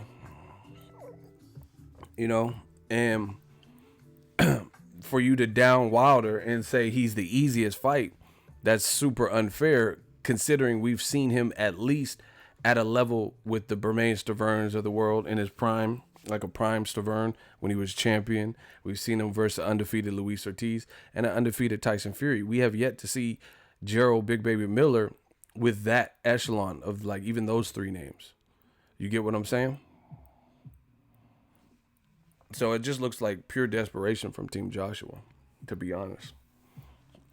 You know, you're trying so hard and diligently to paint this picture. Everything is like sticks and stones may break my bones, but words will not. It's like whatever was being said about Joshua, you're trying to flip it on Tyson Fury or Wilder and make it look like that was, you know, the case for them. But everyone's saying these things about you. Here, I'm gonna play some audio for you. I believe that Anthony Joshua is head and shoulders the #1 heavyweight in the world. I think he's the only credible world champion out there. We're not looking to make a few quid quickly. We're looking to build a legacy. Now, I could be totally wrong, and the moment he gets beat, I'll hold my hands up. But at the moment, he hasn't been beat, has he? 22 fights, 6 world title defences. It's unbelievable in the history of heavyweight boxing. 6 world title defences already after 22 fights. Deontay Wilder's had over 40 fights. Probably only had 1 or 2 proper ones. I believe. See, more bullshit. They like, I don't know what this fascination with Joshua in 22 fights. Do you get what I'm saying? Like, it's almost as if the Team Joshua wants you to feel sorry for them that they only have 22 fights. You know, so they're like keep throwing it in as this major selling point. You know? D-Low for boxing, $2 super chat. AJ and Miller been fighting in the geriatric circuit. I'm done, bro. Shout out to you for the super chat. Here's an example. I got you. We back to business. He said 1 or 2 proper fights. Yeah. Just y'all ready for this? We'll get back to the boxing. Let's go. So let's say you're in the market for a vacuum. Say you go to the appliance store or whatever electronic store, whatever they have existing, and you're looking at the Dyson vacuum because you need a vacuum for your house. Do you want to hear the salesperson or the sales rep for Dyson tell you like these milestones about, oh yeah, the Dyson was named the #2 vacuum and we got an award with this magazine, right? And then selling points like, oh yeah, the CEO of this company, they developed this product in 1 year in their, you know, their first year after graduating college versus Netflix. It took them 8 years to develop and come out with Netflix. Do you want to hear stuff like that? Those type of talking points for the product you intend to buy? Or would you rather hear like, how long is the cord? What is the suction power? You know, how durable is this material? What attachments does it come with? You get what I'm saying? If you're trying to buy a product, a fridge, a Dyson vacuum, you want to hear about the specs of the fridge. You're like, okay, so look, it's aesthetically pleasing with the stainless steel. It's smudge proof, so your kids won't get fingerprints on it. Won't. Easy to clean. You open it up. You have this veggie drawer. You could tell I used to work with appliances. You have this crisper veggie drawer that keeps your vegetables nice and cold without overdoing it. So that, you know, blah, blah, blah. you would clearly care about the features of that vacuum cleaner, the features of that washing machine, the features of that refrigerator. Do you really care about this got the Samsung Appliance of the Year award, some bullshit, you know, the fucking, that's cool, but I care more about the practical features that pertain to me and whoever, like if I had a large family or whatever, who I'm buying it for. Do you get what I'm saying? And AJ's team is like almost obsessed with talking about these talking points. Oh yeah, I started boxing in 2009. You know, they turned pro in 2008, you know, or whatever they're talking about. Like, no one cares. He's a champion. And it's almost an oxymoron when they do it. Here's why. You're bragging about how he's done these record-breaking things in so few fights and how he has all the belts, but it's almost like you want sympathy for him. I mean, come on, guys. He has 6 title defenses in 22 fights. That's cool, but who did he fight, you know? Did he fight anybody that fans wanted to see him fight more than Wilder? Probably not. Even Klitschko, because Klitschko was coming off of a loss where he looked like dog shit in his previous fight. And he wasn't a champion. So all this like rigmarole from Team Joshua, it really gets nowhere.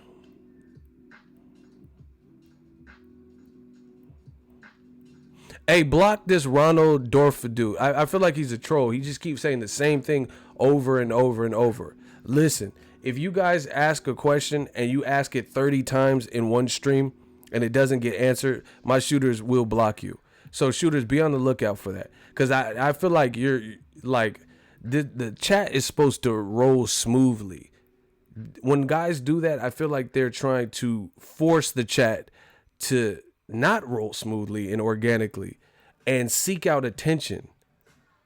You know, the motherfucker keep asking me about who's better, Tyson in his prime or Wilder. I don't give a shit about that. Mike Tyson is doing Broadway plays. He's not an active fighter. You know, stop putting the same shit.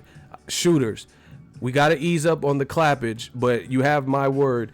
If you see a person and they keep putting the same thing over and over, especially if it's something dumb, if it's like real good, you guys are not dictating this stream and the flow of it. That doesn't make organic. It's like you want to force me to see. That's how I know some of y'all can't deal with rejection when it comes to like women and shit. Cause it's like they want to force you. They want to force y'all some fucking rapists and shit in real life. Cause it's like you want to force your. Nobody cares about what you're talking about, or I didn't see it, or whatever the situation is.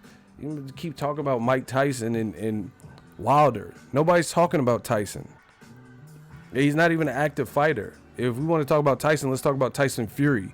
That makes a bit more sense instead of putting Mike Tyson versus Wilder in his prime 40 times. Rant over. Anyway, this is a bad look for Team Joshua yet again. Old media has no answers yet again. And it's just the reality of it. It's like everything that's being said about Joshua, they're trying to reverse real quick. You get what I'm saying? The outlook that I've seen from a lot of boxing fans directed towards Joshua, they're trying to flip it like, oh, like hot potato, you know? Oh shit. And then they're trying to throw this hot potato. That's the perfect way to put it. They got the scalding hot potato in a timer or something, and it's Joshua's been holding that hot potato in his hand for a minute.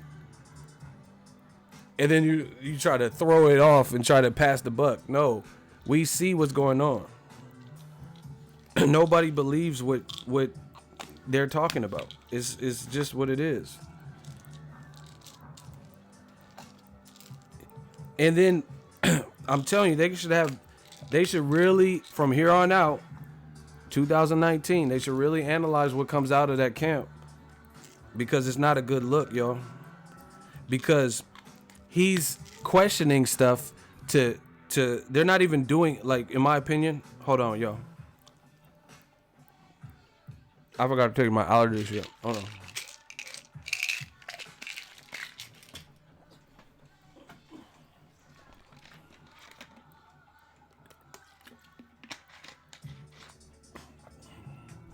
Scant rants, exactly. He said AJ was labeled a coward by fans. Now they're trying to label Wilder coward. Exactly, to have people bite on it.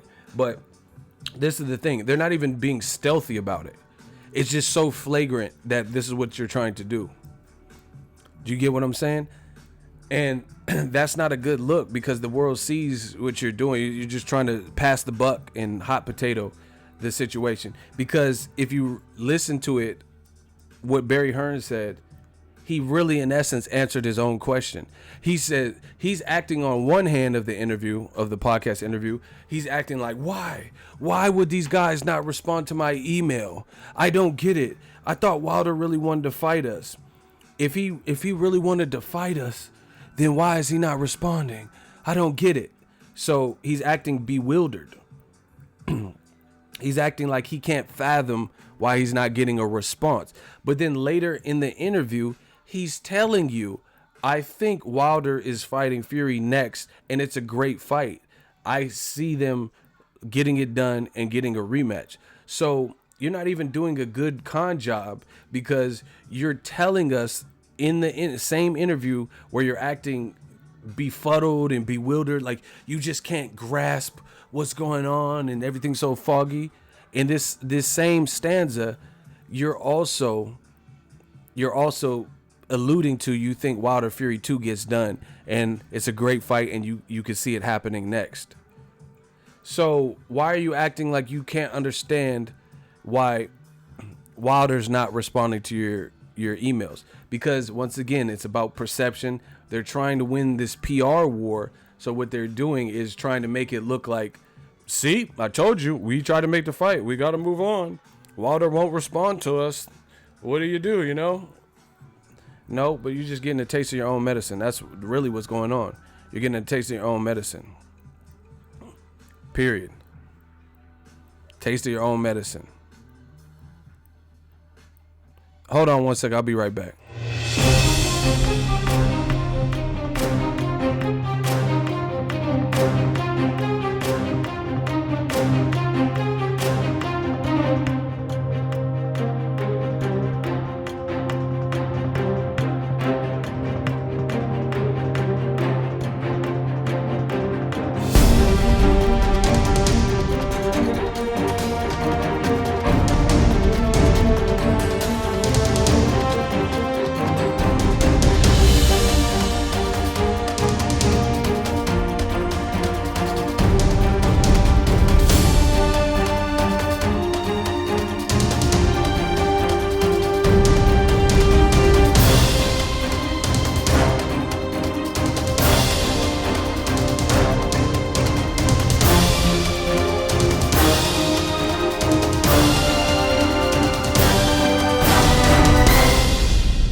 Y'all think it's a game.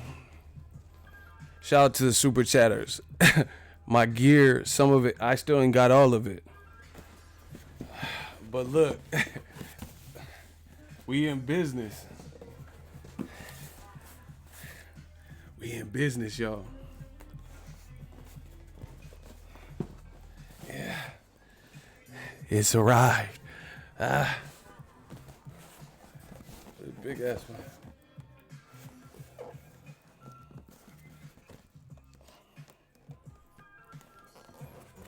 Oh my gosh, we got that. I told you we got that.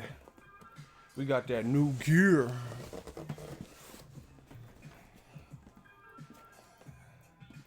What the fuck? Oh. I don't know.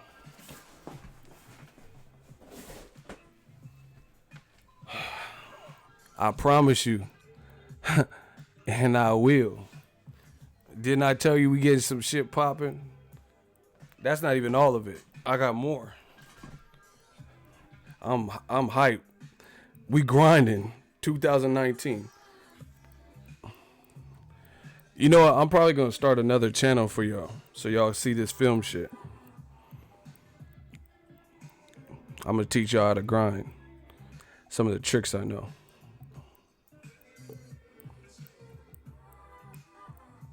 We working, people. I can't wait to get into this shit. Learn. It's all about learning. You gotta learn new shit. Take new risks.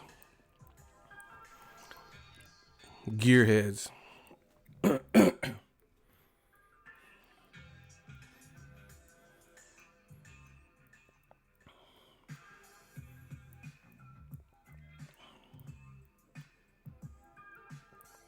Damn, he hit me with that 7. What's in the bag? Open the fucking bag.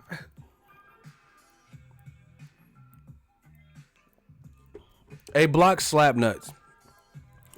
He was in the stream earlier. Yeah. Listen, when we let you off the hook and we don't press y'all, and then y'all come back in another stream talking that bullshit, you already had strikes against you. We just let it slide. See, we try to be cool. He was in the earlier stream, and I just remembered his name, because remember I said I'm not arguing with nobody named Slapnuts. Then now he's coming in saying more propaganda bullshit. We're not with that. So, yeah, they think they got 9 lives like cats and shit. We didn't even bother with you before. I should have blocked you earlier. But, I just let it ride. Like, fuck it. And then he came back talking more dumb shit. That's it, bro. That's why shooters ease up on the triggers in general, like just clapping people for little, like, dumb shit. Because these dudes, they don't get the picture. So they're going to keep doing it, and eventually they're going to get found out, and then they'll get clapped when the timer's right. But anyway, this just looks really bad for Team Joshua. I can't wait to get that gear, to get into it and start playing. Anyway, it just looks bad for Team Joshua. It really does.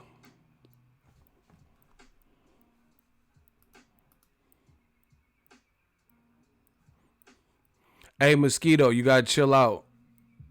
You hid. This is what I'm talking about. This Biju dude. See, y'all gotta listen. I gotta say it like this. I gotta start. I'm gonna start suspending shooters because it is getting kind of crazy.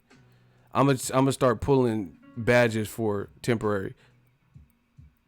You guys have to, Mosquito. I gotta take your badge real quick. You'll get it back. You block this dude, and he just says.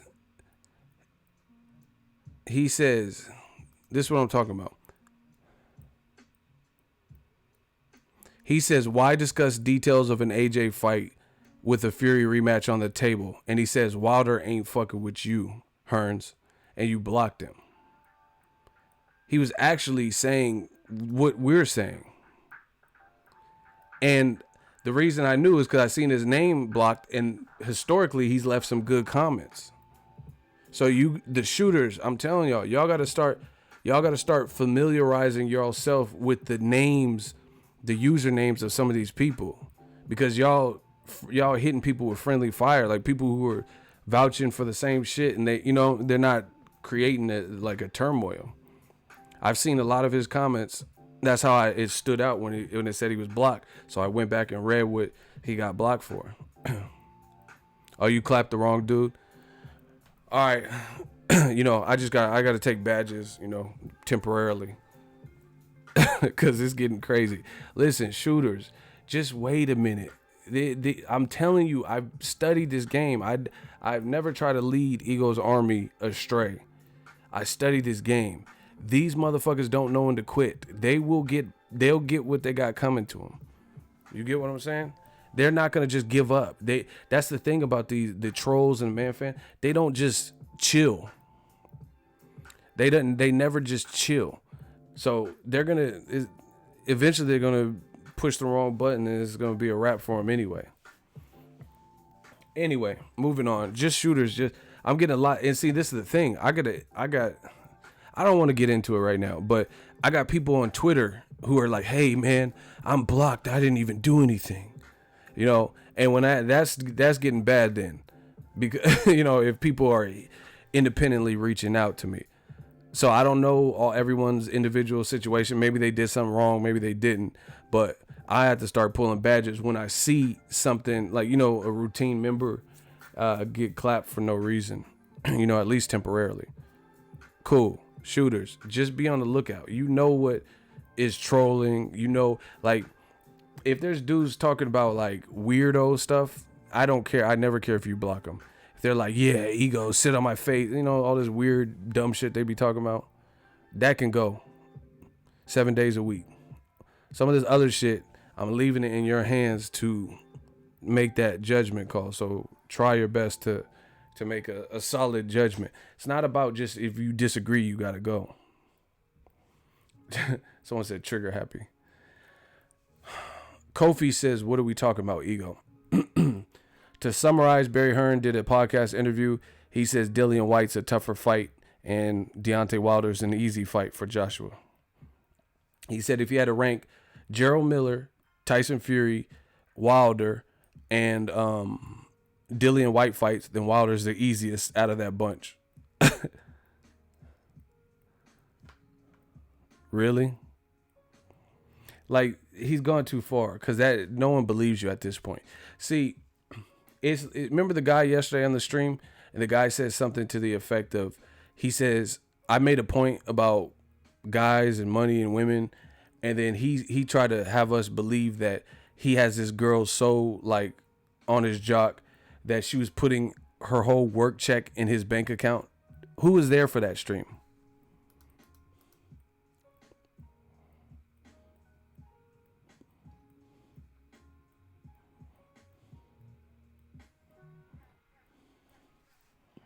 You get what I'm saying? Who was there for that stream? Where the guy was saying that some girl, he don't put in no work and she gives him his whole check direct deposit into his account. Damn, y'all are good. He said his name was Tony. Exactly. When we start talking to him, it sounded like he was lying even more so because of his responses. You get what I'm saying? That's what it is like with Barry Hearns. What he's saying sounds so extreme that it doesn't sound believable.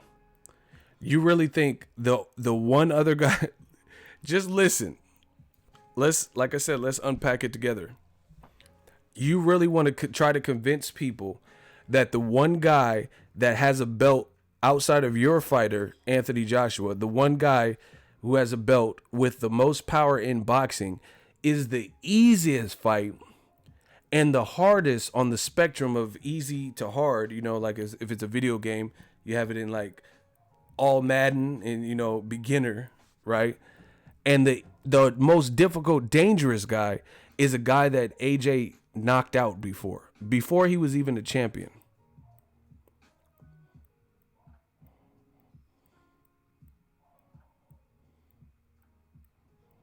That's what you want. That's what you want people to believe.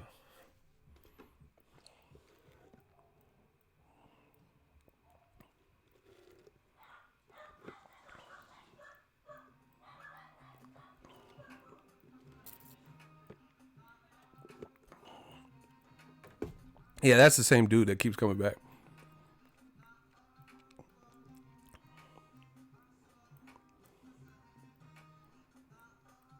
That's what he wants us to believe.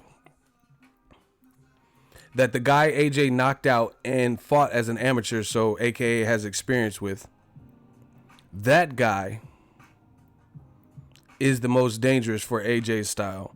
But a guy he's never fought, who's an inch taller than him, not shorter, who has the most power in boxing, and who's been calling him out and is confident, and has a wild, awkward style, or whatever you want to call it, that's the guy. That's the guy that is the easiest. It sounds too fake. Hold on.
my other packages came. My bad.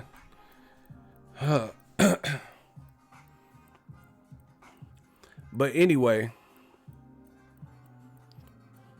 what are y'all going in on? These dudes make second channels just to hate on Ego. This shit funny. Why y'all? Hey, let's keep the peace, y'all. I get back and y'all yelling at each other and shit. Yeah, y'all like little kids screaming on each other.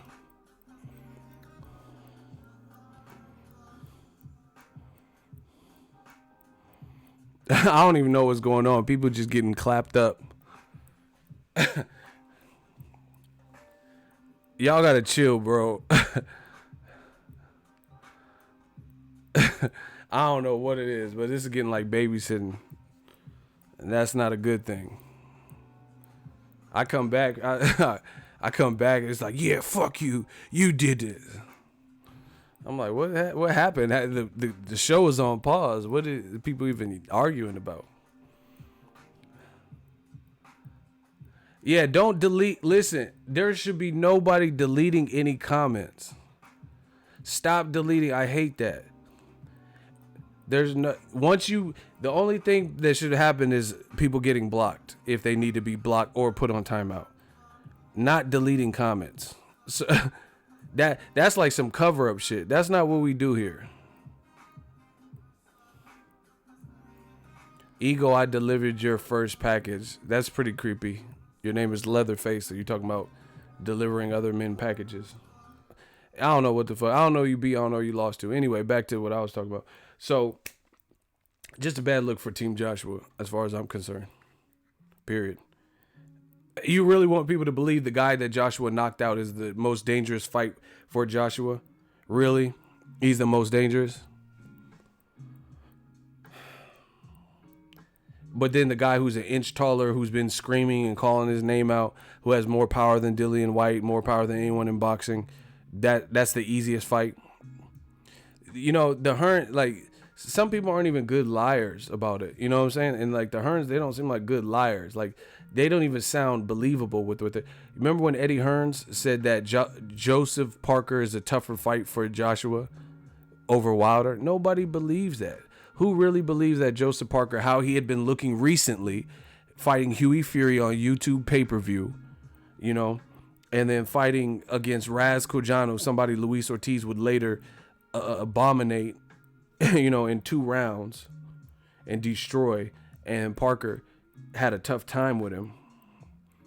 Who really believed that Parker was a tougher fight? Now you got this cockamamie shit from Barry Hearns. And listen, it's only getting worse.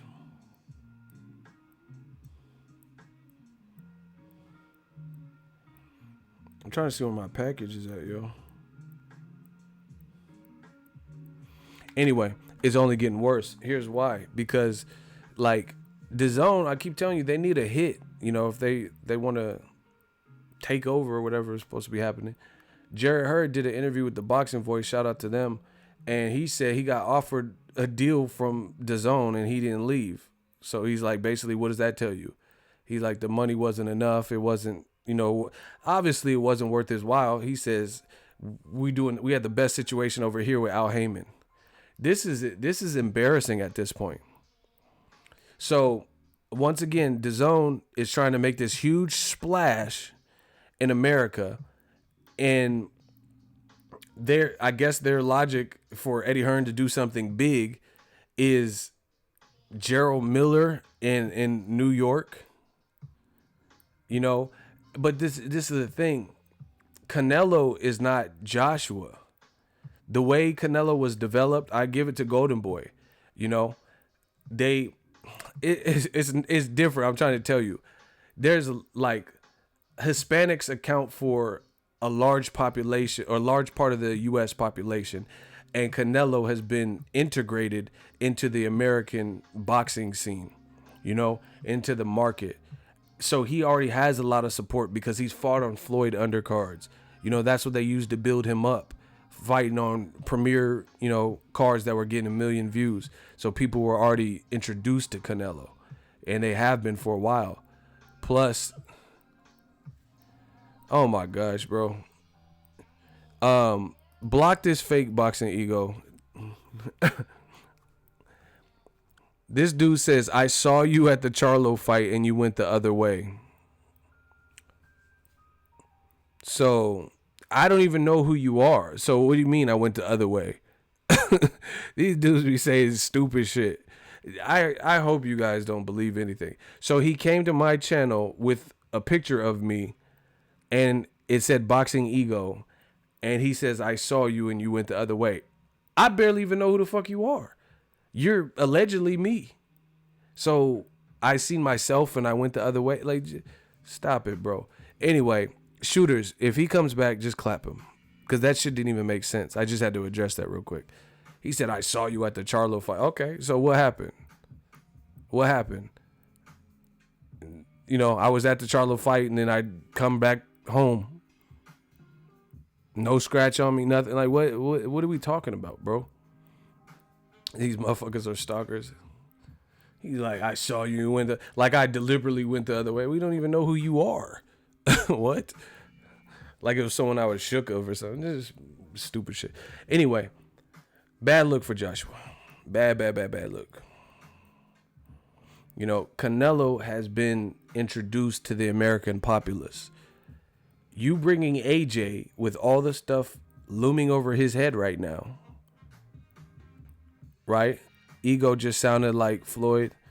Man, I am Floyd. The way these motherfuckers is in the comments and shit. But anyway, with all this stuff, like, I'm trying to think of the way to say it.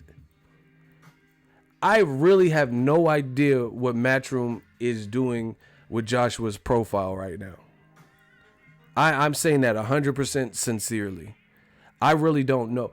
Joshua was never under this type of fire, you know, around the Klitschko fight. Nobody said, there was nobody making videos. There was nobody saying really anything bad about him.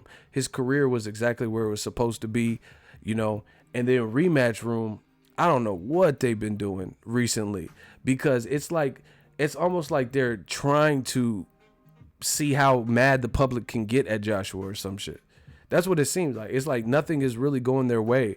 Like, if you bring Joshua versus Miller to New York right now, that's perhaps out of Joshua's whole career, that's probably the worst possible time to bring him to America.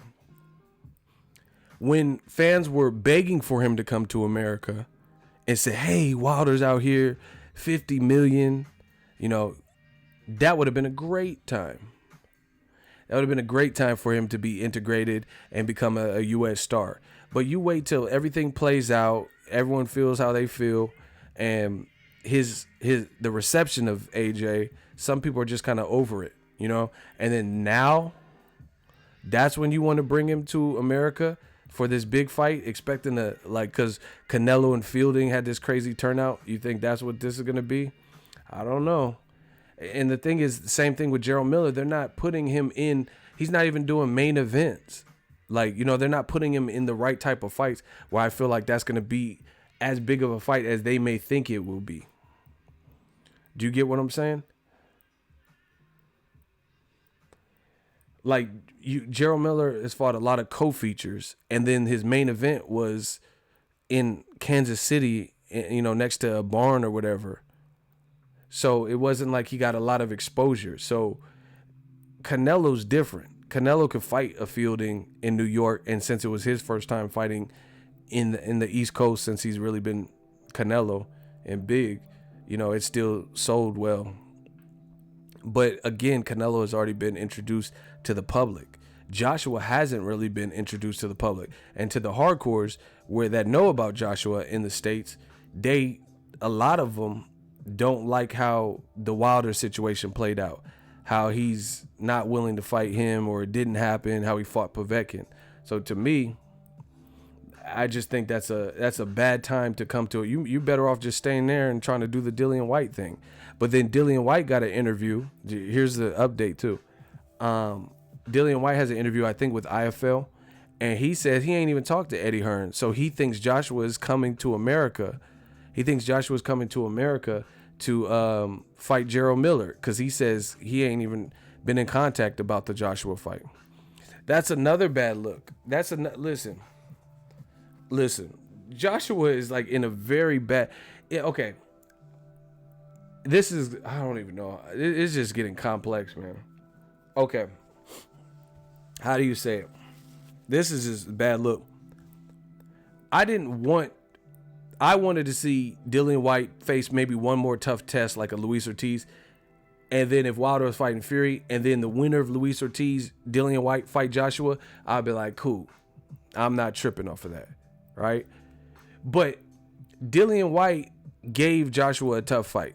The reason I didn't want to see it is obviously because the Wilder Fury fight. But if Wilder Fury are fighting each other, then, you know, that's the fight that they were talking about. So if he jumps ship and goes to Gerald Miller, when Dillian Whyte was the guy who was long time linked to get the rematch, and Dillian Whyte has had more, he has a better resume than Gerald Miller. He has more recent wins that are high profile as compared to Gerald Miller.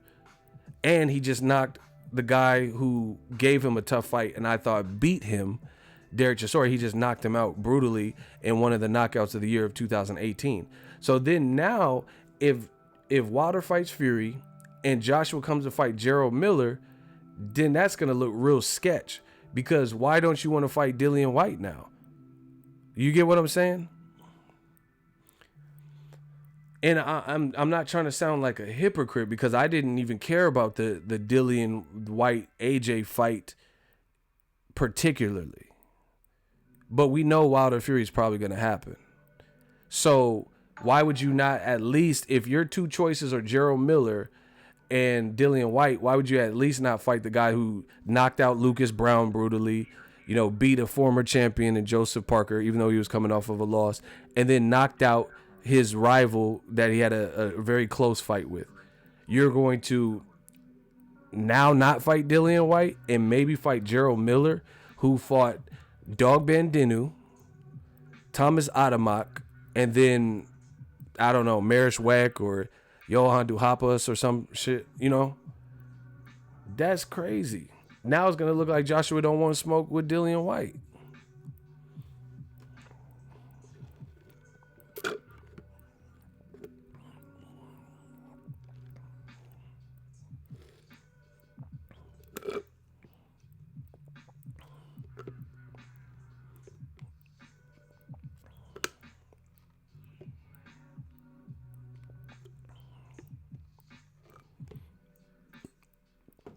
Now, to add insult to injury, that's why I don't understand it. If Joshua, let's presume Wilder fights Fury, so they're out of the picture. Luis Ortiz should be getting an opportunity. He should be the first one getting the phone call, to me. He's already challenged for a title. He's only once beaten. And when he challenged for a title, he gave the champion hell. So that's a good barometer fight. Dillian Whyte has never fought for a title. We don't know. And he already got knocked out by Joshua. Those are all facts. But what makes it worse is you just had Barry Hearns just do an interview where he just admitted in his mind, which is bullshit, but what he's saying is Dillian Whyte is more dangerous than Wilder, Fury, and Gerald Miller. So if AJ comes to America to fight the guy that Barry Hearns is telling you is an unknown variable, but then not fighting the guy that he's listing as the most dangerous, then you explain that business move. That's what I'm saying. I don't know if they're thinking ahead or trying to make sure this lines up. Barry Hearns just did an interview saying Dillian Whyte is the most dangerous heavyweight. And he's the most dangerous option out of everyone, including, I guess, Luis Ortiz, who he didn't mention, but he did mention Wilder, right? So you're admitting, in your view, Dillian Whyte is the most dangerous guy out there. And he has experience with Joshua and a win over Joshua as an amateur. So if Joshua avoids that, And instead, okay, he's not fighting Wilder or Fury if they rematch. Luis Ortiz, I don't even know why they're not even mentioning him. But then on top of that, you don't fight the guy that you're saying is the most dangerous, and you fight Gerald Miller. That's how is that a good look?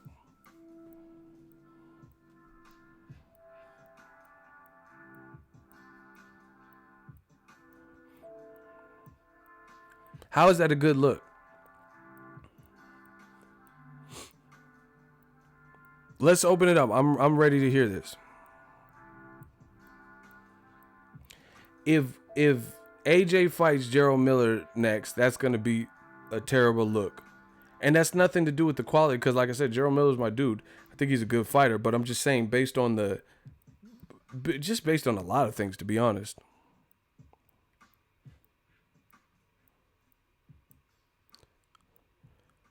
Shout out to Dark Truth, and he just told y'all the Dark Truth. He said it makes it look like he's ducking smoke all the way around. That's what I'm saying. We know Dillian Whyte has the power to hurt a heavyweight. We know he has the power to hurt AJ because he hurt AJ in the first fight. He dropped him as an amateur. So we know that he's dangerous to AJ's style because he's hurt him more than one time that we visibly watched. So if you're not willing to fight Wilder this last year, you didn't fight Tyson Fury this last year. Then they fight each other in a big fight. You don't mention Luis Ortiz, even though you called him out. Your promoters aren't even acting like he exists. And then the guy that you've been linked to before Derek Chisora got knocked out by Dillian Whyte, if you don't even fight him and you fight Gerald Miller, who you're admitting is an unknown variable. Listen, I'm gonna read verbatim what Barry Hearns says.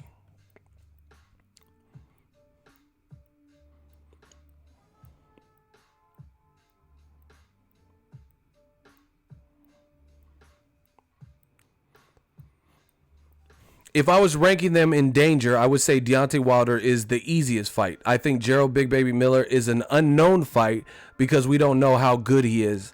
He's a big lump. He says, and the most dangerous fighter is Dillian Whyte.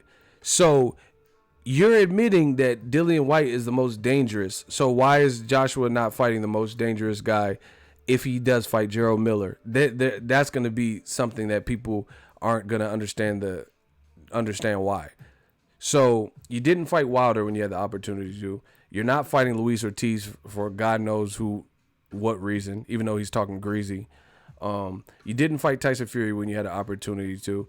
Now you're saying Dillian Whyte is the most dangerous. I feel like Gerald Miller should not even be in the conversation then, because 2018, Dillian Whyte has a better list of bodies, in my opinion. I'm not even talking about the quality of fight. I'm just talking about factual things.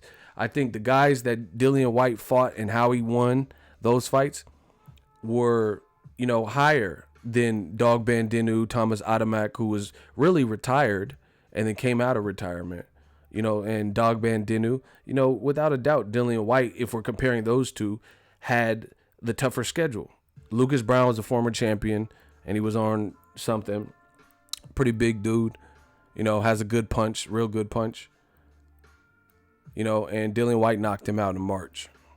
Then he fought a former champion in Joseph Parker, and he knocked him down twice, even though it was really once, but he knocked him out twice. Then he knocked out the guy that arguably beat him in the first fight, Chisora. So if AJ skips over even Dillian Whyte at this point, and then he fights Gerald Miller, who Barry Hearn is admitting is an unknown variable because we don't know how good he is. That's his words, not mine. That's Barry Hearn. Then how can you explain that? See, but Drew says AJ want to fight the easiest option. That's what it really would look like at that point. You didn't fight Wilder or Fury when you had the chance. You're ignoring Luis Ortiz. Then your own promoter or your promoter's dad, who founded the company, he's saying that Whyte is the most dangerous. And he's saying that we don't know enough about Gerald Miller. So if they make the Gerald Miller fight next, that's going to be horrible.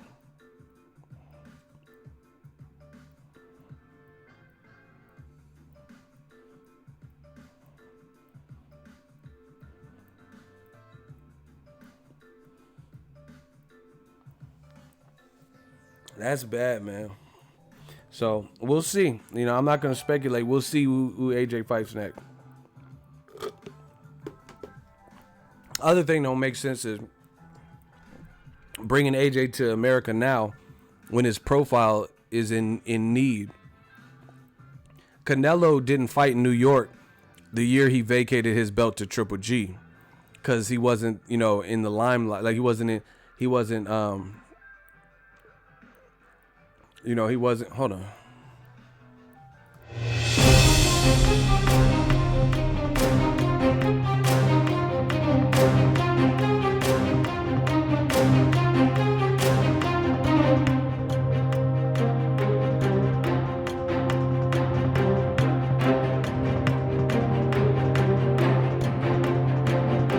I keep thinking I hear the package, the post ladies out there. So I'm gonna go after this. I'm gonna see if the rest of this shit came. I told you we about to be working. But anyway, to finish up what I was saying is just a real bad look, to be honest. And you know, why bring AJ to America now when his profile has taken a certain hit? You get what I'm saying? Canelo, the year 2016 or whatever it was, when he vacated his belt and everyone wanted to see him fight Triple G, that wouldn't have been a good time for him to go to New York because people weren't feeling that move. Same thing with Joshua. This is not an optimum time to try to establish yourself in the States. I don't even know why Luis Ortiz, King Kong, can't get no work and people are acting like he don't exist. But all around it's like a spider web, and Team Joshua is looking trapped. They're in the spider web. Here's another thing. He said, yeah, in 2016, Canelo fought Liam Smith after vacating. Exactly. So that wouldn't have been a good time for him to try to break into the New York market because people weren't feeling that fight, you know?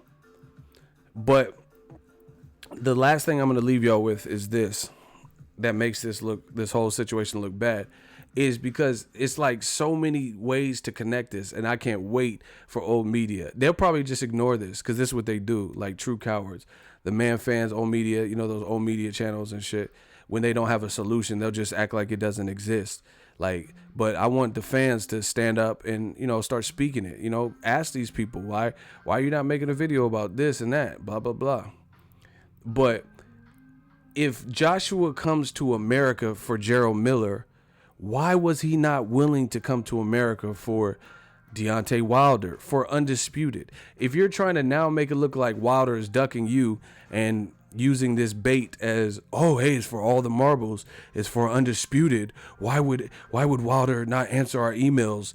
This is for legacy. This is for Undisputed. Then the same could be said for you. Why did you fight Povetkin? Why didn't you come to America to fight Wilder instead of fighting Parker even?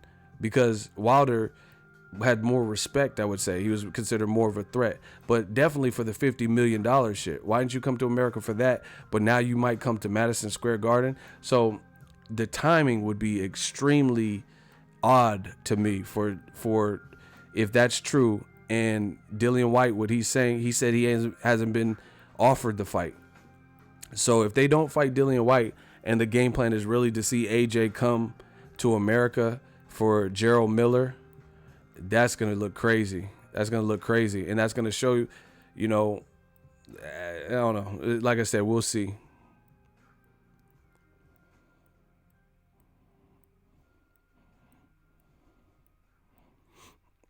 The YouTube boxing community has two different narratives going for the AJ Wilder fight. Listen, I don't care about nobody. I care about my channel. I don't know what no one else said, but what I said. So, boxing fan, I get it. You're a boxing fan. Don't tell me what no other channel said, because it doesn't really pertain to my message. So there's probably more different takes on this than that. But you're trying to confuse people. We've remained consistent over here. We remain consistent on what we felt.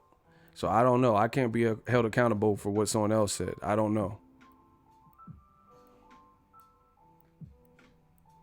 Exactly. Ultimate Fight Club. He said the only narratives are facts and opinions. No, that's cool, but I mean, I don't really care about, YouTube boxing community, what anyone's saying. I'm telling you what I'm saying on my channel. This is my channel where I get to vent, where I get to talk about the latest and greatest in boxing. I don't know what people are saying. I know what I'm saying, and I'm telling you why I'm saying it. So, let's talk about, if you have an opinion, particularly you, cool. You tell me your opinion. But I don't really care about, like, everybody in the YouTube. There's a lot of YouTube channels. So, there's a lot of different people that feel whatever. But at the end of the day, where are their channels? Because like I said, there's a lot of channels that deliberately, it's like they say the opposite of what I say, right? But are they doing better than this channel? Because they should be growing. They should be growing at, even if they're not doing better, they should be growing at an accelerated pace. But what's happening is, I know because I see it. I hear about it. What's happening is new media is shutting shit down. These dudes are quitting. These dudes are putting out less and less content, not more. They're like, man, this, I got to get a regular job. This is not for me. They're failing. They're not putting out content. They're putting out content infrequently. Listen, there would be no reason, if you're putting out quality content, then you would be able to do exactly what I've done, which was transition from a regular job my whole life to being a full-time YouTuber. Period. If you're putting out content and you're successful at it, that's what happens. I mean, who's going to say, nah, man, fuck that, I want to work a regular job, when you can support yourself financially by doing YouTube?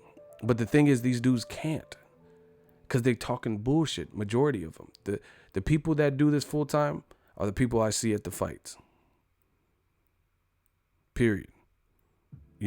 There's a lot of opinions outside of that. But they don't go to no fights. They don't cover fight. They might not have ever even went to a fight. They may not ever even been in a boxing gym. So once again, this is why we on a different level. So I don't care what other people, until they accomplish what we've accomplished over here. I don't really care about all these other YouTube channels. That's cool. Do your thing. Good luck to you. But now, anyway, the bottom line is this. This is just a bad look for Team Joshua.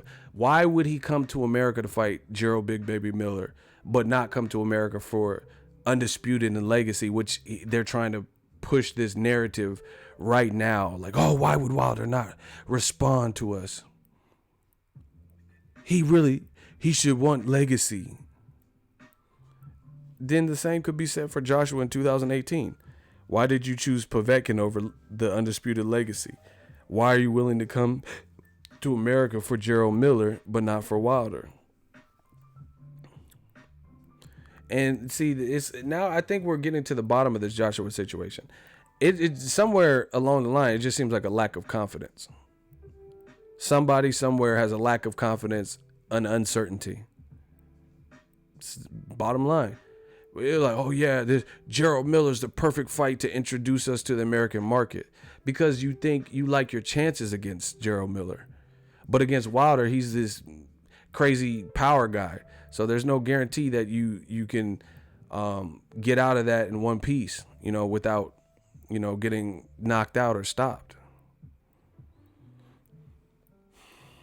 And it's crazy. And let's talk about this before I get out of here.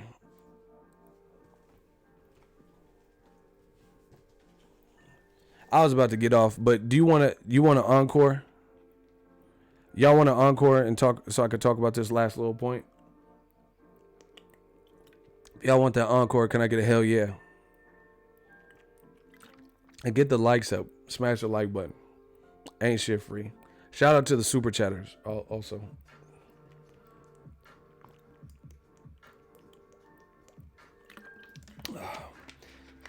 Smart Water came out with their own pH balanced water.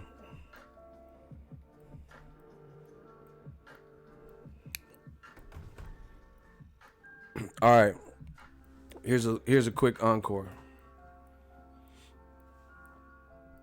Like I said, the timing is weird for Joshua to come to America, because why didn't you come to America for the $50 million? But let's talk about DAZN real quick. DAZN, they need something big in the quick, fast, in a hurry. Jared Hurd just did an interview. Jared Hurd did an interview with the Boxing Voice, TBV, and he says that he got offered a DAZN contract or whatever, and he didn't take it. The money's with Al Heyman. Once again, Eddie Hearns and Oscar De La Hoya, they keep mentioning Al Heyman fighters, but these guys are not budging. De La Hoya's talking about, if Mikey Garcia, he needs someone to look after him. Right? If Errol Spence was here, or if I had Wilder, and Eddie Hearn's doing the same thing. And they're both over there with DAZN. They're both saying the same thing. We just need a couple stars. Eddie Hearn, we just need a couple guys like Deontay Wilder. We offer him 5 times the money. Gervonta Tank Davis, he's too inactive. We're offering him 3 to 5 times his money. The Charlo brothers, none of the guys are leaving Al Heyman. An OG once told me, sometimes no response is a response.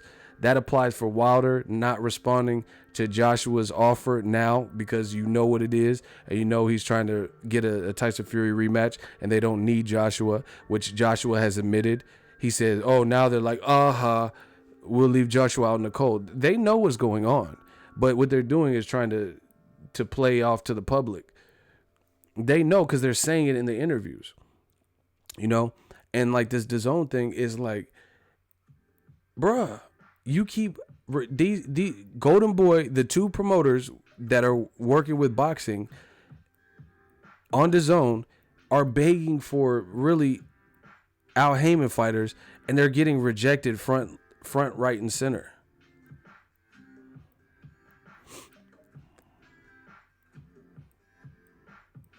Do you get what I'm saying? Like, all of them.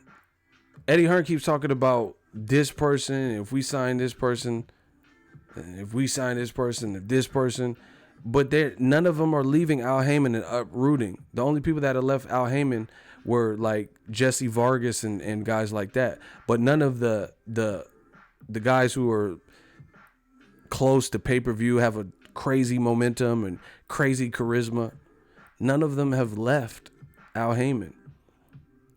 Eddie Hearn's like, but Gervonta Tank Davis is about to fight on the main event on Showtime, and he's probably going to get a Baltimore homecoming fight, and he's going to probably get a 3rd fight. That's what he's saying. So, like, sometimes no response is a response. These guys aren't leaving to DAZN. That's not a good sign for DAZN because they need all the help they could get with they need the roster. Jaime Munguia versus Takashi Inoue, Tekashi 6ix9ine or whoever he's fighting, that's not really big enough. And then what card are you going to build around that?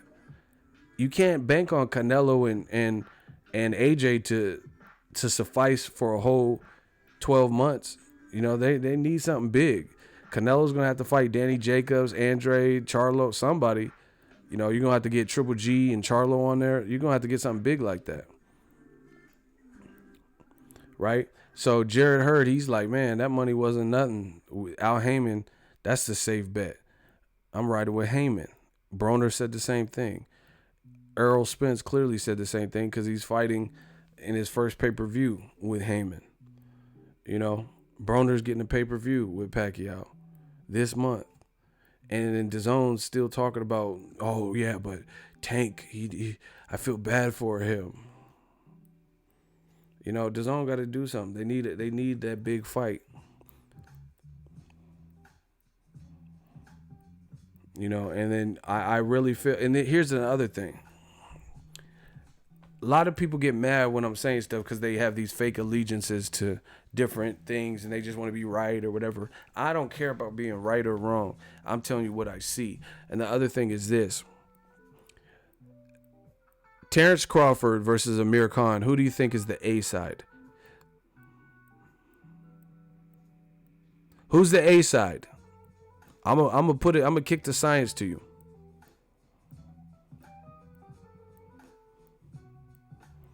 Crawford versus Khan. Who is the A side? Okay, one person said Crawford. Okay, Crawford. TC. Now we're getting somewhere. Okay, I agree with all the people that voted Crawford. So guess what? What network do you think this fucking fight is going to be on? It looks like Crawford is going to fight Amir Khan.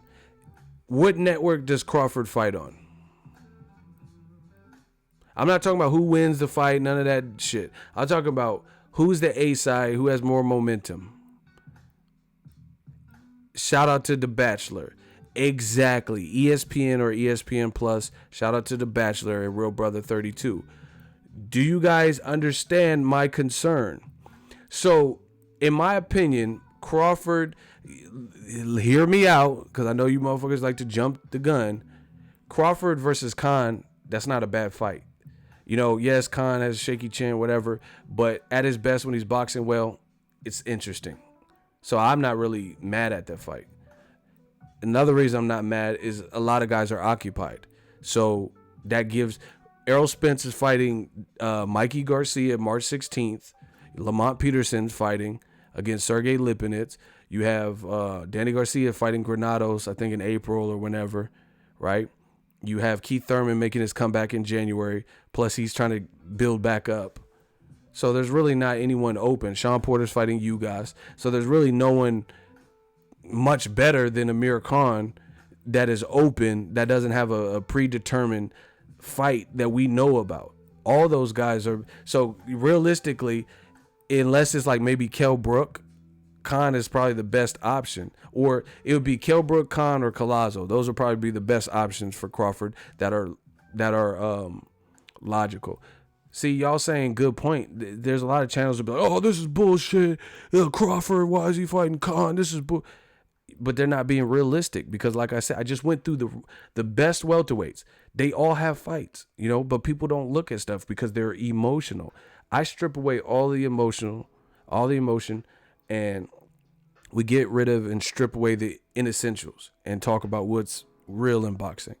Keith Thurman's fighting this month against Josecito Lopez. Those are two welterweights that wouldn't be ready by April, right? Clearly, Errol Spence and Mikey can't fight in March 16th and be open by April 20th. You know, Danny Garcia is fighting somewhere around that against Adrian Granados, right? Sean Porter's fighting somewhere around, I don't remember the exact date off the top of my head, against you guys. So, really, who else could Crawford fight at welterweight? So, it's a good fight, you know, stylistically. I don't know about Khan's chin, you know, if he gets clipped, but boxer, styles make fights. So, boxer versus boxer, seeing somebody. Last time we seen Crawford in there with someone that had a lot of speed, maybe Gamboa had the most speed. Like, put it this way, I think Khan and Gamboa will probably be the fastest guys Crawford's probably fought that I can remember, at least off the top of my head. So styles make fights. You know, we'll see. And, you know, people forget, Amir Khan wasn't doing half bad versus Canelo. I gave, when it ended, I had Khan up on the scorecards, truth be told. I thought he won the first 4 rounds relatively easy, and that was against big-ass Canelo. So the only downside is Khan didn't look good in his last fight. He didn't look good at all, you know, against Samuel Vargas. So I don't really know. I don't know, based on that performance, if that Khan shows up, I don't know. But if he shows up like in great shape and serious, like Luis Collazo fight, Devin Alexander fight, it's an interesting fight. People sleep on that. The Devin Alexander fight, he was looking good in that fight. I was impressed with Khan. But again, if he gets rocked, you know, who knows what the fuck is gonna happen. He said low-key Canelo was beating. He said low-key Khan was beating Canelo. High-key, he was beating him. It was a 6-round fight. I gave Khan 4 rounds. Straight up. Yeah, he didn't look that great versus Algeria. But, you know, we'll see. But, you know, some guys get up even more for the better. Like, he might have thought Samuel Vargas was shit. You know, like, he might have been like, oh, this is easy work and not trade his heart. You know, if you're fighting Crawford, you know you in for a tough fight. So unless you want to get him embarrassed, you better train. There's, like, basically, in your biggest fight, you're not going to underestimate a guy like Crawford. He's getting a lot of praise, a lot of buzz. People are saying he's the best, he's a champion. So that would be foolish for Khan to underestimate him. Khan was beating Danny Garcia too, you know. So I'm not even mad at the fight. But here, just let me, because we start talking about, you guys are interested in shit, we start talking about the fight. But here's the point as it relates to DAZN. Most likely, unless there's some new, brand new shit that I don't know about, Terrence Crawford is the A side. That would be a Top Rank card. Top Rank has their fights on ESPN, ESPN Plus. They'll probably put that on ESPN.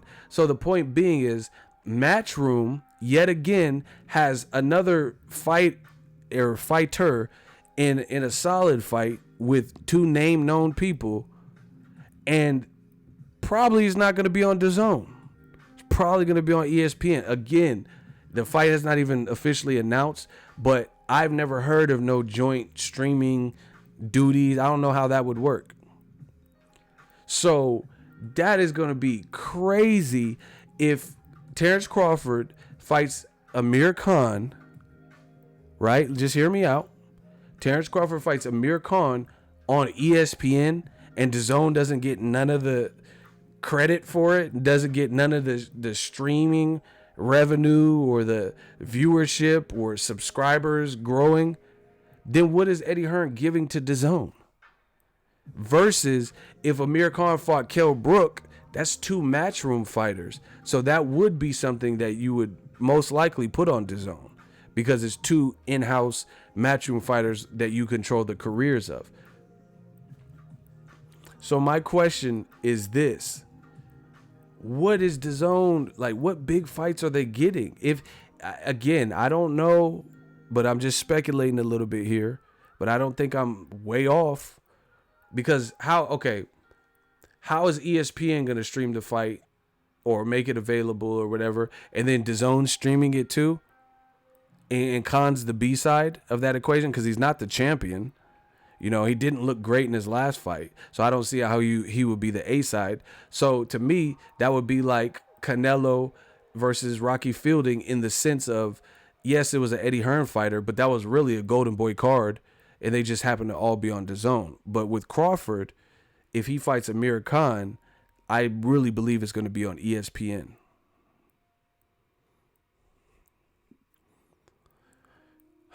Ultimate Fight Club Ego, would that even be possible? No way in hell ESPN co-streaming with DAZN. That's what I'm saying. Like, I haven't heard of no shit like that. So to me, ESPN got this fight. If the fight is made, then in my mind, I would imagine that ESPN at least gets it live or whatever, which is going to be what matters. Watching the fight in real time. Who cares if it's available on DAZN after the fact? Do you get what I'm saying? So once again, what is DAZN for DAZN $10 a month? What are they giving us? What is Eddie Hearn giving us? Gerald Miller, Trevor Bryan, Andre Akov, Golden Boy giving us Takeshi Inui and Homeboy, whatever. I'm telling you, to me, that's not a good look. That's not a good look if DAZN can't. Same thing with Derek Chisora, Dillian Whyte. That was a solid action fight. You know, it was a really good action fight. But even on paper, we knew before the fight that it was going to have action. We knew that much.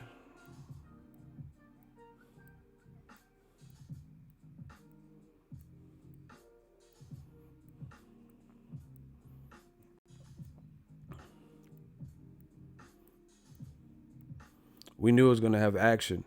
And DAZN didn't get that. So if they have another fight like that,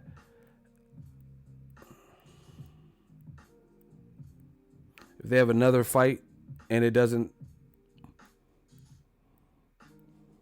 and they don't get it, and ESPN gets to reap the benefits, that's a bad look for DAZN. Hold on, y'all.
Yo, we working. I knew I heard something. This ain't even all of it.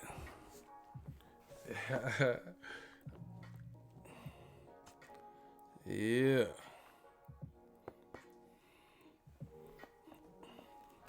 It's on now. Anyway, I'm about to play with these new goodies, but thank you guys for the support. 2019 is lit. I got to start learning some of this.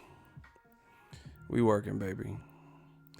But the bottom line is, like I said, with DAZN, to wrap that up, what fight, like Crawford versus Khan is a cool fight, you know, for everyone else being booked up. Obviously, people want to see Crawford, Mikey, or Errol Spence, but it's not logistic. You know, it's not logical, I guess is a better word. Not logical because they're already booked up. So, you know, Crawford versus Khan is a good fight. But if it goes to ESPN, what is DAZN gonna do? How do they keep not getting big fights? And then they was talking about taking over America and all this. And then on top of that, Heyman is, like I said, y'all don't have to just study the moves.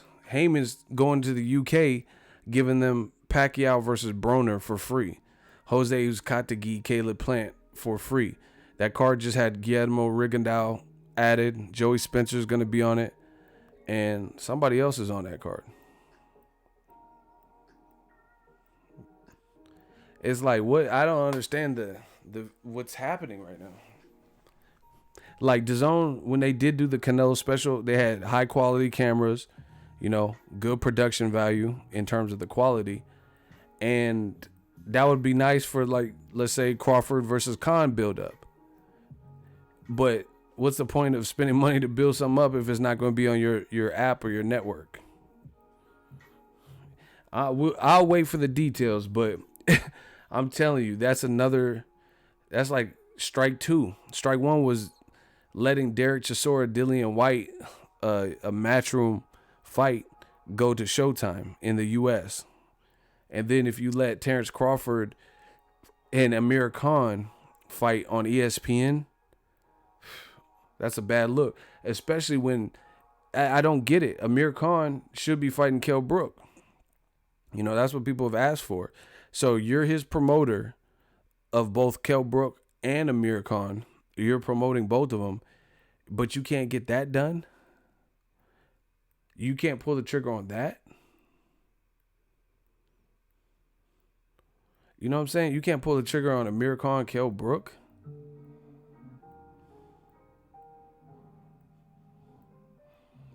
And then if you let another network like Top Rank and working with ESPN get Terrence Crawford versus Amir Khan on top of that, you're missing the point. He said Khan wants a rehydration clause. You're a promoter, you know, make the deal sweeter to the point. Khan fought Canelo without a rehydration clause. So, you know, figure it out. This is not my problem. To be honest, I'm not behind the boards. I'm just telling you what it is and what it ain't. The bottom line is DAZN needs all the fights they can get. So it's not going to be a good look if they have a valuable fight like Crawford versus Amir Khan, which is probably the biggest announced non-PBC related fight. You get what I'm saying? That or I guess Alida Alvarez, Kovalev. So if we're excluding all PBC fights, the biggest fight that we know about that looks likely is Amir Khan versus Terrence Crawford. That or, like I said, Alida Alvarez, Kovalev rematch. So both of those are on ESPN. Well, the Crawford fight, we'll have to wait for more details. But again, I see Crawford, he's the champ. He's the one that has more momentum. He has the belt, so I don't see how Amir Khan will be able to force Terrence Crawford to come to DAZN and then cut Bob Arum out. Their prize fighter has the belt.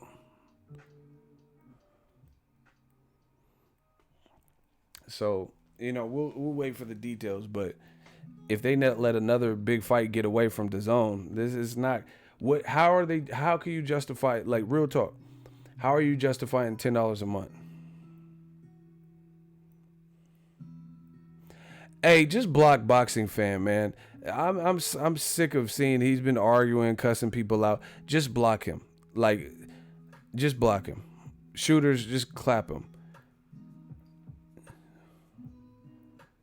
Just clap boxing fan. I'm just sick of seeing. I've seen it. Keep seeing throughout the chat. Just hide him, block him, leave him alone. Don't let him free. All that. Sick of seeing that. I'm trying to talk boxing, and you guys are like acting like little kids, arguing back and forth. You know. So I guess the teacher gotta put his foot down. Get him the fuck out of here. You know. And you know, seniority. The person he's arguing, I don't know. I was reading some of the comments. He calling names and stuff. The person you're arguing with has more seniority on the channel. So, you know, this person made it this far, never had no real huge issue. So you got to go. You the new kid on the block, and we don't know you, and you cussing people out and shit. Anyway, back to what I was saying. If DAZN let another big fight get away, that's not a good look. How are you justifying January, February, March, April DAZN subscriptions? See, the thing is, you want people to pay annually, like prepay, like Amazon Prime.